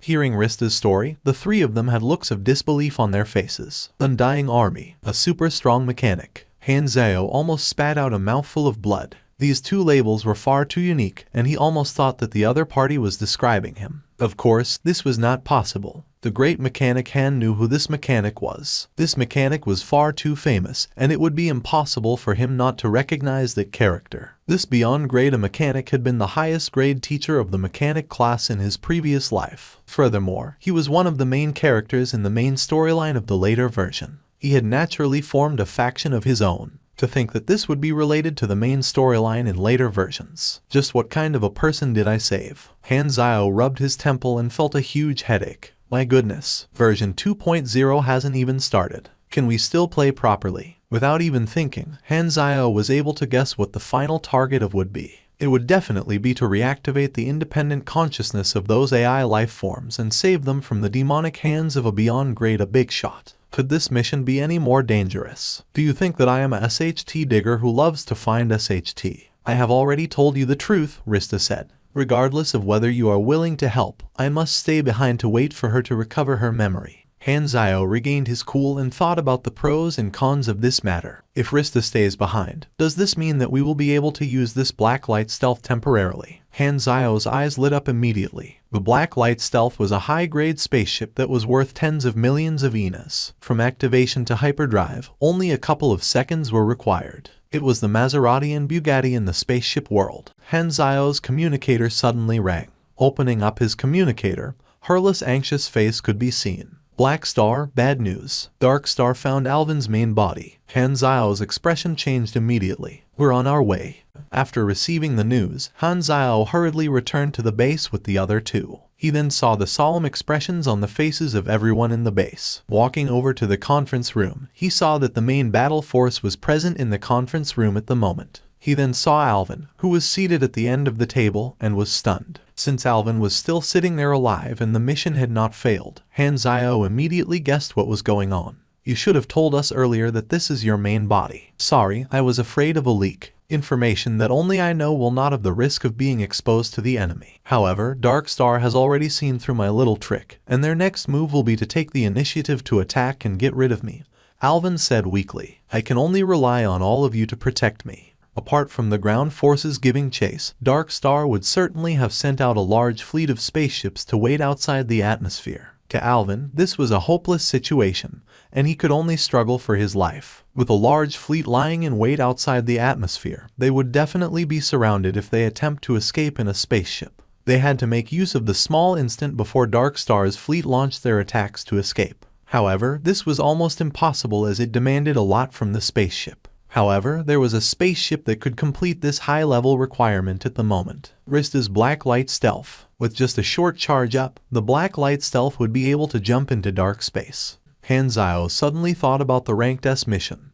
He had a feeling that Alvin could become a key to helping him in his mission. While he still had it in his hands, he would only be able to obtain the lowest reward. Hanzio would naturally try to aim for a high accomplishment rate for these high-ranked missions. It would be a waste for him to just end them with a mission completion card. Hanzio was still prepared to hold on to the mission completion card in case of any disgusting missions in the future. Dark Star won't hesitate, and they will arrive soon. Hanzio's voice was resolute, and he slammed the table to draw everyone's attention. We do not have much time to prepare. Listen to me, I have a plan to send Alvin out of Norios. Everyone was shocked when they heard that. We have to split our forces into two. Nagakin and the majority of us will stay behind to delay the enemy forces. Irashia will take Alvin to find the teleportation mage to send them to the port. Not only will it be able to save time, they will also be able to throw off their pursuers. You will then find Rista to leave Norios with Alvin. Hanzio's gaze was solemn. While the plan sounded simple, it was actually full of risks. Dark Star had 2 Calamity-grade supers, and one of them was Ember, who had a large AoE skill. The most important point was that they did not have much time to prepare, and could only rush their actions. His side only had Nagakin and Hanzio who could attract Ember's firepower, and ensure that Ember did not have the energy to harm others. Hanzio did not think that they would be able to deal with Anner and Ember without making sufficient preparations. They only had a single choice: split up the battlefield to split the enemy forces up. Thus, they had to let the enemy know that Alvin was escaping. That way, they would be able to split the enemy forces in two. It was akin to splitting up the risky elements, even though the plan was still extremely risky. However, they had no choice but to take the risk. Time was tight, and Hanzio hurriedly handed out the missions. Everyone anxiously got to work, hoping that they would be able to speed up their actions. After preparing for less than 10 minutes, an explosion erupted. A powerful wind pressure attacked the building, and everyone lost their footing from the powerful gust of wind. However, they had all been mentally prepared and jumped out of the building and onto the streets. In midair, Anner looked down at them with wind pressure circulating around his body. Ember was also in midair and was currently standing on a 100-meter carbon tornado. A powerful pressure descended from the skies, and everyone felt their hearts tighten. The collapse of the building caused a huge dust cloud to be formed. The commotion was huge, and there were many spectators in the surroundings with looks of exasperation. Not again. Can you guys stop your destruction? Just as Hanzio had expected, Anner first glanced over the area, and upon realizing that the traitor was not around, his expression darkened. He then began to look around, and with his altitude, he saw an aircraft escaping at top speed. The one riding it was Alvin. I saw them. The tubes on Anner's back let out a sharp shriek, and just when he wanted to speed up to give chase, Hanzio let out a loud roar. Stop them. Bang! Nagakin jumped up into the air and intercepted Anner's figure. The wind pressure shield was instantly shattered, and the both of them shot in 2 different directions like arrows. They want to stop us from chasing the traitor. The traitor should be our target. I will hold them back myself. Don't get tangled up with them. Give chase. Hearing that, Ember's expression changed, and he glared at Hanzio hatefully. You are lucky that I don't have the time to play with you. His mission was the most important, and Ember suppressed the killing intent in his heart. With the black cloud transforming into a snake, his figure shot out of the battlefield and gave chase to the escaping Alvin. The time is too tight, Alvin said. You said that the teleportation mage is in City 8. If we maintain this speed, we should reach it in 15 minutes. However, Ember will catch up to us around that time. Barashia ignored him completely and fell into a daze. From afar, Ember still did not give up the chase. Amid the tall, towering buildings, a black snake charged straight through rapidly, chasing after an aircraft that was constantly changing its route. The majority of my normal battle methods are useless against him. His speed is too fast, and he is even able to turn invisible. It is very difficult for my weapons to hit him, and he does not even need to touch us. As long as he flies past us, the wind pressure that he generates will attack us. Nagakin isn't able to match him in terms of agility in the sky. Even if Nagakin's fists and shockwave blast are powerful, it's useless if they cannot hit the target. He will only end up being toyed with. Hanzio analyzed the situation calmly as he fired his weapons. Just as he was observing the enemy, Anner was also observing him. So, he is Black Star. Anner studied Hanzio carefully. This was the first time that he met Hanzio personally. Since that useless student of mine is unable to get rid of you, let me do it instead, Anner muttered. Right at this moment, the ground began to shake. 20-meter-tall mechanical poles rose up from underground and surrounded the entire battlefield. Those mechanical poles lit up at the same time, and a large blue concave protective shield was formed. It looked like an upside-down bowl and had a diameter of 20 kilometers. Norios had taken action to cut their losses and restrict the battlefield to this region, which was already unsalvageable. They wanted to stop the battlefield from being spread further to protect the other regions of the city. This action of theirs was equivalent to giving up on that region of the city, but in comparison to losing the entire city, which spanned a few thousand kilometers, this was a wise decision. It seems like we created too much chaos. Anner's eyes narrowed. With such a big commotion created, they would not be able to stay on Norios for too long. The moment that Alvin died, they would have to retreat from Norios immediately. The appearance of the protective shield made Hanzio worry. While the lockdown of the region seemed to be restricting Anner's movement range, it was actually extremely disadvantageous to them. It was as good as freeing Anner from his wariness. In the locked region, Anner could unleash all of his strength without any restraint and turn the entire region into a cyclone of destruction. The cyclone was still expanding, and Anner was currently flying in a clockwise direction like a ray of light stirring up the atmosphere. The protective shield was only so big, and Anner was prepared to go all out and create a cyclone that could fill up the entire protective shield. If we allow him to continue, when the cyclone is completely formed, everything within the protective shield will be destroyed, and even his subordinates will not be spared. Is he treating his subordinates as chess pieces to abandon? Nagakin's tone was heavy. With his experience, he could already foresee the ending. Since they could not catch up to the other party, there was no way for them to stop Anner. What is your most powerful attack? What do you mean? Nagakin asked with doubt. I have a way to make Anner stop. I should be able to restrict him for 10 seconds or so. He will not be able to move or use any of his abilities during that time. This is the only chance that we have to severely wound him, Hanzio said with a deep voice. 10 seconds or so. Are you really able to restrict Anner? Nagakin asked with disbelief and thought that he heard incorrectly. 10 seconds to someone of their level was no longer a chance but the difference between life and death. However, how would the Grade B Black Star be able to restrict a Calamity Grade Super for 10 seconds? Just believe me, Hanzio replied. Hanzio narrowed his eyes and fixed his gaze on the Wind Demon, which was moving at a high speed.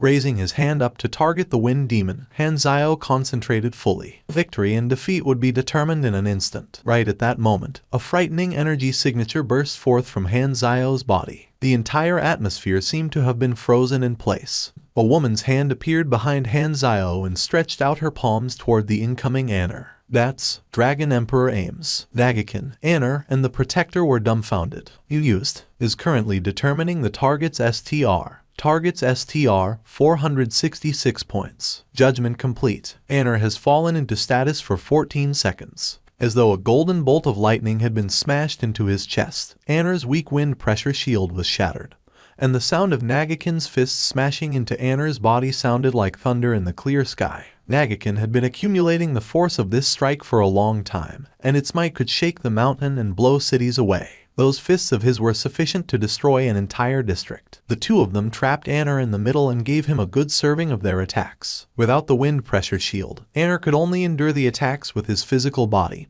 and was beaten up to the point his bones were shattered and his flesh was mashed up. His broken bones protruded out from his skin, and blood gushed out like a fountain.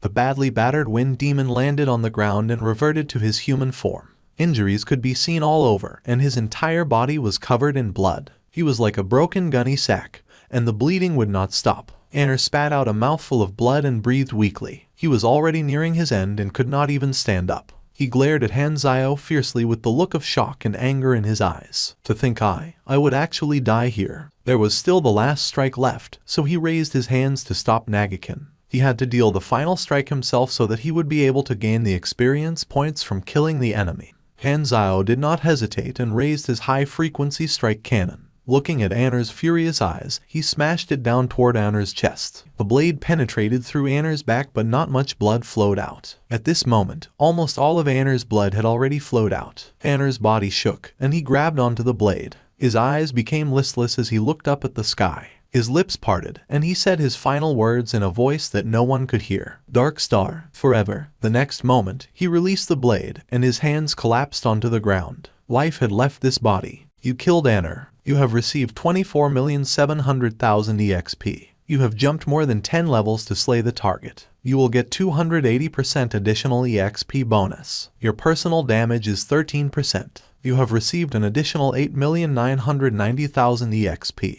Han Zio was not surprised that his damage output was so low. Nagakin was the one who had dealt the truly fatal blow, and it was more accurate to say that Nagakin had killed Anner while he picked up benefits from the side. Of course, without his character summon card, Nagakin would not have been able to kill Anner. Han Zio had never imagined that he would be able to get rid of a Calamity Grade Super. For a Calamity Grade Super to die in battle, Dark Star will probably go crazy from anger. Because of a traitor, they lost 2 high-grade combatants and suffered a huge loss. I will probably enter their sights and face a far greater risk than before. Han Zio let out a sigh.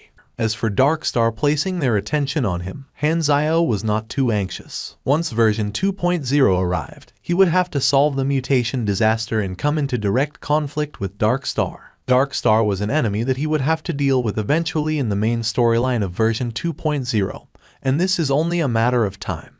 Looking up at the sky, a black cloud could be seen floating above him, and Ember's figure could be seen. He had finally rushed back. Looking at the miserable battlefield through the protective shield, Ember was visibly shocked. With his gaze sweeping over the battlefield, his eyes were suddenly fixed on Anner's corpse, and the shock on his face turned into fear. Perhaps it isn't completely useless to bait Ember back. Allowing him to see Anner's corpse and dealing him a psychological blow isn't too bad either. The upper echelons of Dark Star gave an emergency order to Ember. Give up on the mission and leave Norios immediately. We will send a fleet to pick you up. After losing an important member of the organization, we cannot afford to lose another one. Originally, he had been the one giving chase, but the roles had been reversed, and he was now the escaping party. Ember was indignant about his loss, but he had no choice and could only swallow his indignation. Turning off his communicator, Ember escaped at top speed and did not dare delay for a second, afraid that the enemy may catch up to him. In truth, it was impossible for Han Zio and the others to leave the protective shield. Those from Norios wished for Ember to scram as quickly as possible, and Ember did not know that there was no one chasing him. After Han Zio and the others were freed from their predicament, they were immediately requested to meet the upper echelons of the financial group. The financial group was getting ready to settle their scores, and they had to give Norios a suitable amount of compensation. Look at what you have done on my planet. After seeing his appearance, Han Zio felt that he looked extremely familiar. All of a sudden, Han Zio remembered seeing a picture of this person before him. A couple of days ago, he had still been playing a cat and mouse game with Aesop. Aesop had requested for him to steal an accessory. After he asked Philip to make a search, Han Zio had found out that the accessory was something that the head of the Norios financial group had purchased his wife. The person in front of him was the head of the financial group. Just what was he called again? Rockfish. I am the owner of this planet, the man said with a calm voice. I know who you are. Nagakin from Godara, Willcinder from Floating Dragon, and Black Star also from Floating Dragon. Because he belonged to Floating Dragon on the surface, the Black Star mercenary group was deemed a part of the Floating Dragon army. My subordinates are currently calculating the exact damage, and we shall negotiate the details after they are done. Rockfest did not give the two a chance to interrupt and spoke without allowing anyone to refute him. I will report this matter to headquarters, and Godara will compensate your losses. Black Star is only a mercenary who I hired, and his actions were part of my request. Godara will never shortchange our friends, and Godara will compensate you on his behalf. With Anner being killed, Nagakin was in an extremely good mood. Don't worry, I never intended to seek compensation from him. Upon hearing that, Rockfest looked toward Han Zio with a smile, and his tone became gentler. Give my regards to Ames. He actually isn't asking for compensation. Han Zio immediately felt goodwill toward Rockfest. You know Ames. Hahaha, who in the Shattered Star Ring doesn't know of the Dragon Emperor? Rockfest said with a laugh. I heard about your arrival as soon as you stepped onto Norios. Meeting you in person, you are even more powerful than in the legends. Rockfest took the initiative to reach out, and Han Zio shook his hand. Smiling without saying a word, a thought suddenly surfaced in his head. Your Excellency Rockfest, Han Zio said, I actually have something that I wish to request and hope that we can find some time to discuss the matter. All right, I will give you my personal number. Rockfest nodded. After this matter is over, we can talk about it in detail. So, what request do you have, Black Star of Floating Dragon? Han Zio was once again seated in Rockfest's luxurious property, but this time, it was a private meeting between the two of them. My mercenary group is the Floating Dragons field team, and we have been operating for 1.5 years. It is time for my mercenary group to expand. With the prestige of Ames on my shoulders, I cannot continue to have little battles and skirmishes. Blades and Skyring should be the target of my Black Star mercenary group. The stronger the field team, the stronger Floating Dragon will be. Rockfest's eyes narrowed. Is this Ames' order? You should understand that Ames would never bother about such affairs. Han Zio replied. I am the one in charge of the field team, and this is my own plan. I knew that it wasn't her idea, Rockfest said with a smile that did not seem like a smile. How much money do you want? How much are you willing to give? Han Zio threw the question back. Rockfest immediately changed the subject. Up until now, I have provided 9 sponsorships to Floating Dragon, a total of about 24 million.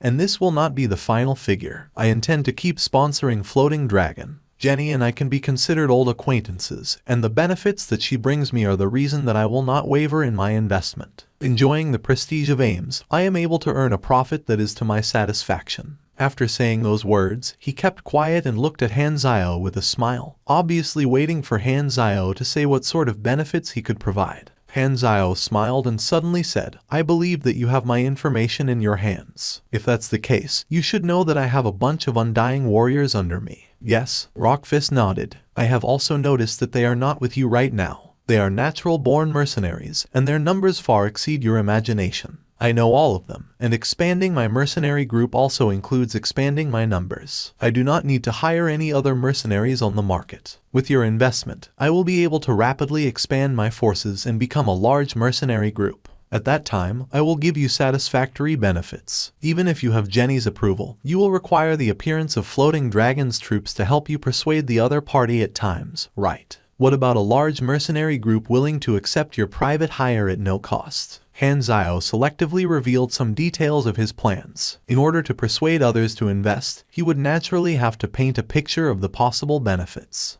I will not invest. What a pity. Han Zio shook his head. You missed out on an investment that could bring you endless benefits. At that time, Rockfist added, however, I can give you a loan, 4 million enas and a 3-year limit. On account of Floating Dragon, I will give you a simple interest plan. If you return the money within a month, I will not charge you any interest. Paying me back after 1 year and before 2 years, I will charge you a 10% interest. More than 2 years and before 3 years, 20% interest. Above 3 years, 40% interest. These are my conditions. Han Zio's mouth twitched. This interest rate was truly explosive. If he exceeded 3 years, it was enough to make his pants explode. All right, I agree. Han Zio nodded. He was not worried about paying back the loan. Version 2.0 would be launched within a year. As long as the players returned, Han Zio would probably count money to the point that his brain would cramp. Not to mention returning the loan, even if he wanted to buy the whole Norios financial group. Cough cough, he still would not be able to afford it. Just when he was in thought, his communicator rang, and head butler Jenny called. Her expression was unfriendly, and she immediately interrogated Han Zio when he picked up the call. Rockfest already informed me that you sought a loan from him. Why didn't you inform me beforehand? Jenny, would you have agreed? Don't call me Jenny, you should call me head butler. And, of course, I don't agree. Jenny's tone was strict. She had never believed in expanding, and setting up a field team was an unnecessary expenditure to her in the first place. Ames would never require a powerful army. Then why should I tell you? Han Zio replied. He understood Jenny's personality. She was an individual who wanted extremely tight control of business and finances. She would never agree to the expansion of the field team. I command you to return the loan, Jenny said in a tone that brooked no argument. Without my permission, you are not allowed to accept any form of funds. Jenny's attitude was extremely forceful, and she looked as though she would not let Han Xiao off if he chose to defy her. However, the great mechanic Han was not afraid of her, and it was impossible for him to return the money. He then briefly explained the benefits that his actions could bring Floating Dragon, and without bothering whether Jenny accepted his words or not, he hung up. This action of his frustrated Jenny greatly. Her desire for control was great, and for Han Xiao to take a loan without getting her approval made her feel as though her position of head butler was being challenged. After Han Xiao cut off the line, Jenny made a call of complaint to Ames without any hesitation. She explained everything that had happened to Ames and added her own opinions. She felt that Han Xiao's field team had too much freedom and needed to be controlled. It would be best to transfer him back to the headquarters of Floating Dragon and remove the field team completely. She felt that since Floating Dragon wanted to maintain neutrality, it was sufficient for them to be dragon guards. There was no need for them to have an armed force operating outside. Under normal circumstances, Ames would not reject her proposal. However, Ames unexpectedly rejected her. You are too nervous. It is just a bit of money, and there isn't a need to make a huge fuss out of the matter. I trust Black Star, he is someone reliable. Since I gave him the right to operate freely, as long as he doesn't become a wanted fugitive, you don't have to inform me. If there isn't anything else, I am hanging up. But Ames hung up the line, and a stunned Jenny was left behind. She held onto her communicator with a dazed look. In the mysterious headquarters of Dark Star, 10 or so individuals were gathered in a hall. Some were present physically while others joined the meeting through a holographic projection. Anner died in combat, and the traitor was saved by Godera. This mission was a complete failure. Before the traitor gained access to the top-secret intel, I froze his authority, the person in charge of intelligence said with a hoarse voice. The intel in his hands is only a small portion. This is the only good news. Is the traitor aware of the mutation virus? No, he isn't aware about our plan. This requires a higher level of authority. That's good. This is an important step in our plan, and nothing can go wrong. It won't be too long before the virus spreads, and Godera will be forced to send out a great deal of manpower to protect the affected civilizations. We will be able to seize the initiative. The leader of Dark Star then paused and changed topics. I am extremely disappointed in the outcome of this mission. Not only did we let the traitor escape, we had even lost a calamity-grade Doyen. Ember, you have truly let me down this time. Ember clenched his fists and said with difficulty, something went wrong in the mission. You are trying to say that as long as something goes wrong, you won't be able to handle it. Ember noticed the chill in the leader's voice and lowered his head without answering. At this moment, another member spoke up. This was your first mission after becoming a grade A super. To think that the outcome would be so embarrassing. Aren't you ashamed? I truly wonder if you have the right to be in this room. The one who spoke was another respected calamity grade who had even more influence than Anner. He was the vice leader and the right-hand man of the leader. Ember's clenched fists tightened, but he did not retort. I saw the mission report. Godera's Nagakin joined hands with a mercenary to kill Anner. That mercenary is called Black Star. The Dark Star leader changed the topic and did not allow the others to continue blaming Ember. It was sufficient to warn him, and it was not necessary to humiliate him. He is Ames' subordinate, and I do not wish to have a conflict with someone like the Dragon Emperor before the start of our mutation virus plan. The leader of Dark Star said, I will make that mercenary pay the price, but not now. He has caused us to suffer losses over and over again, and he is an enemy whom we must eradicate. We cannot wait any longer. Ember could not help but retort. The one in charge of intelligence said calmly, according to my intel, Black Star is building a base on planet Golden Gate. That planet is within Godera's territory. If we want to get rid of him, we will have to send a large fleet. To incite such a huge battle with Godera at this important stage, do you want to ruin the organization's plan? This is worth it. Ember grit his teeth and insisted on his view. Enough. The leader of Dark Star interrupted Ember. From now on, cease all other activities on the outside until the mutation virus spreads. I do not wish to repeat myself. The meeting shall end here. All the upper echelons did not say another word and went offline. Those who were there personally left the meeting room. Only Ember was left in his seat with a look of indignation. Looking at the empty room, a trace of anger flashed through his eyes. As time passed, all of the mutation sources that Dark Star had stealthily placed in the planets began to awaken. It's like this. In 2 days, there have been over 2,700 violent incidents globally, and over 100,000 people have been affected. This is only the information that we have managed to find out. Their bodies heated up when we detained them, and they are unconscious. The result of the doctor's check was that their brain activity was far higher than usual, resulting in their organs being overly excited. According to the information from our informants, this is also the same as those who were detained by the 6 nations. All of them fell unconscious, Bennett said with a tinge of shock and fear. Is this a kind of virus that can spread? It doesn't spread to everyone. A small portion of the refugees were awake when they were detained. They were able to clearly describe the entire situation, and their testimonies are shockingly identical. They all said that they felt a sudden outburst of anger and the urge to destroy some items to vent their anger. Our doctors have checked the bodies of these conscious individuals,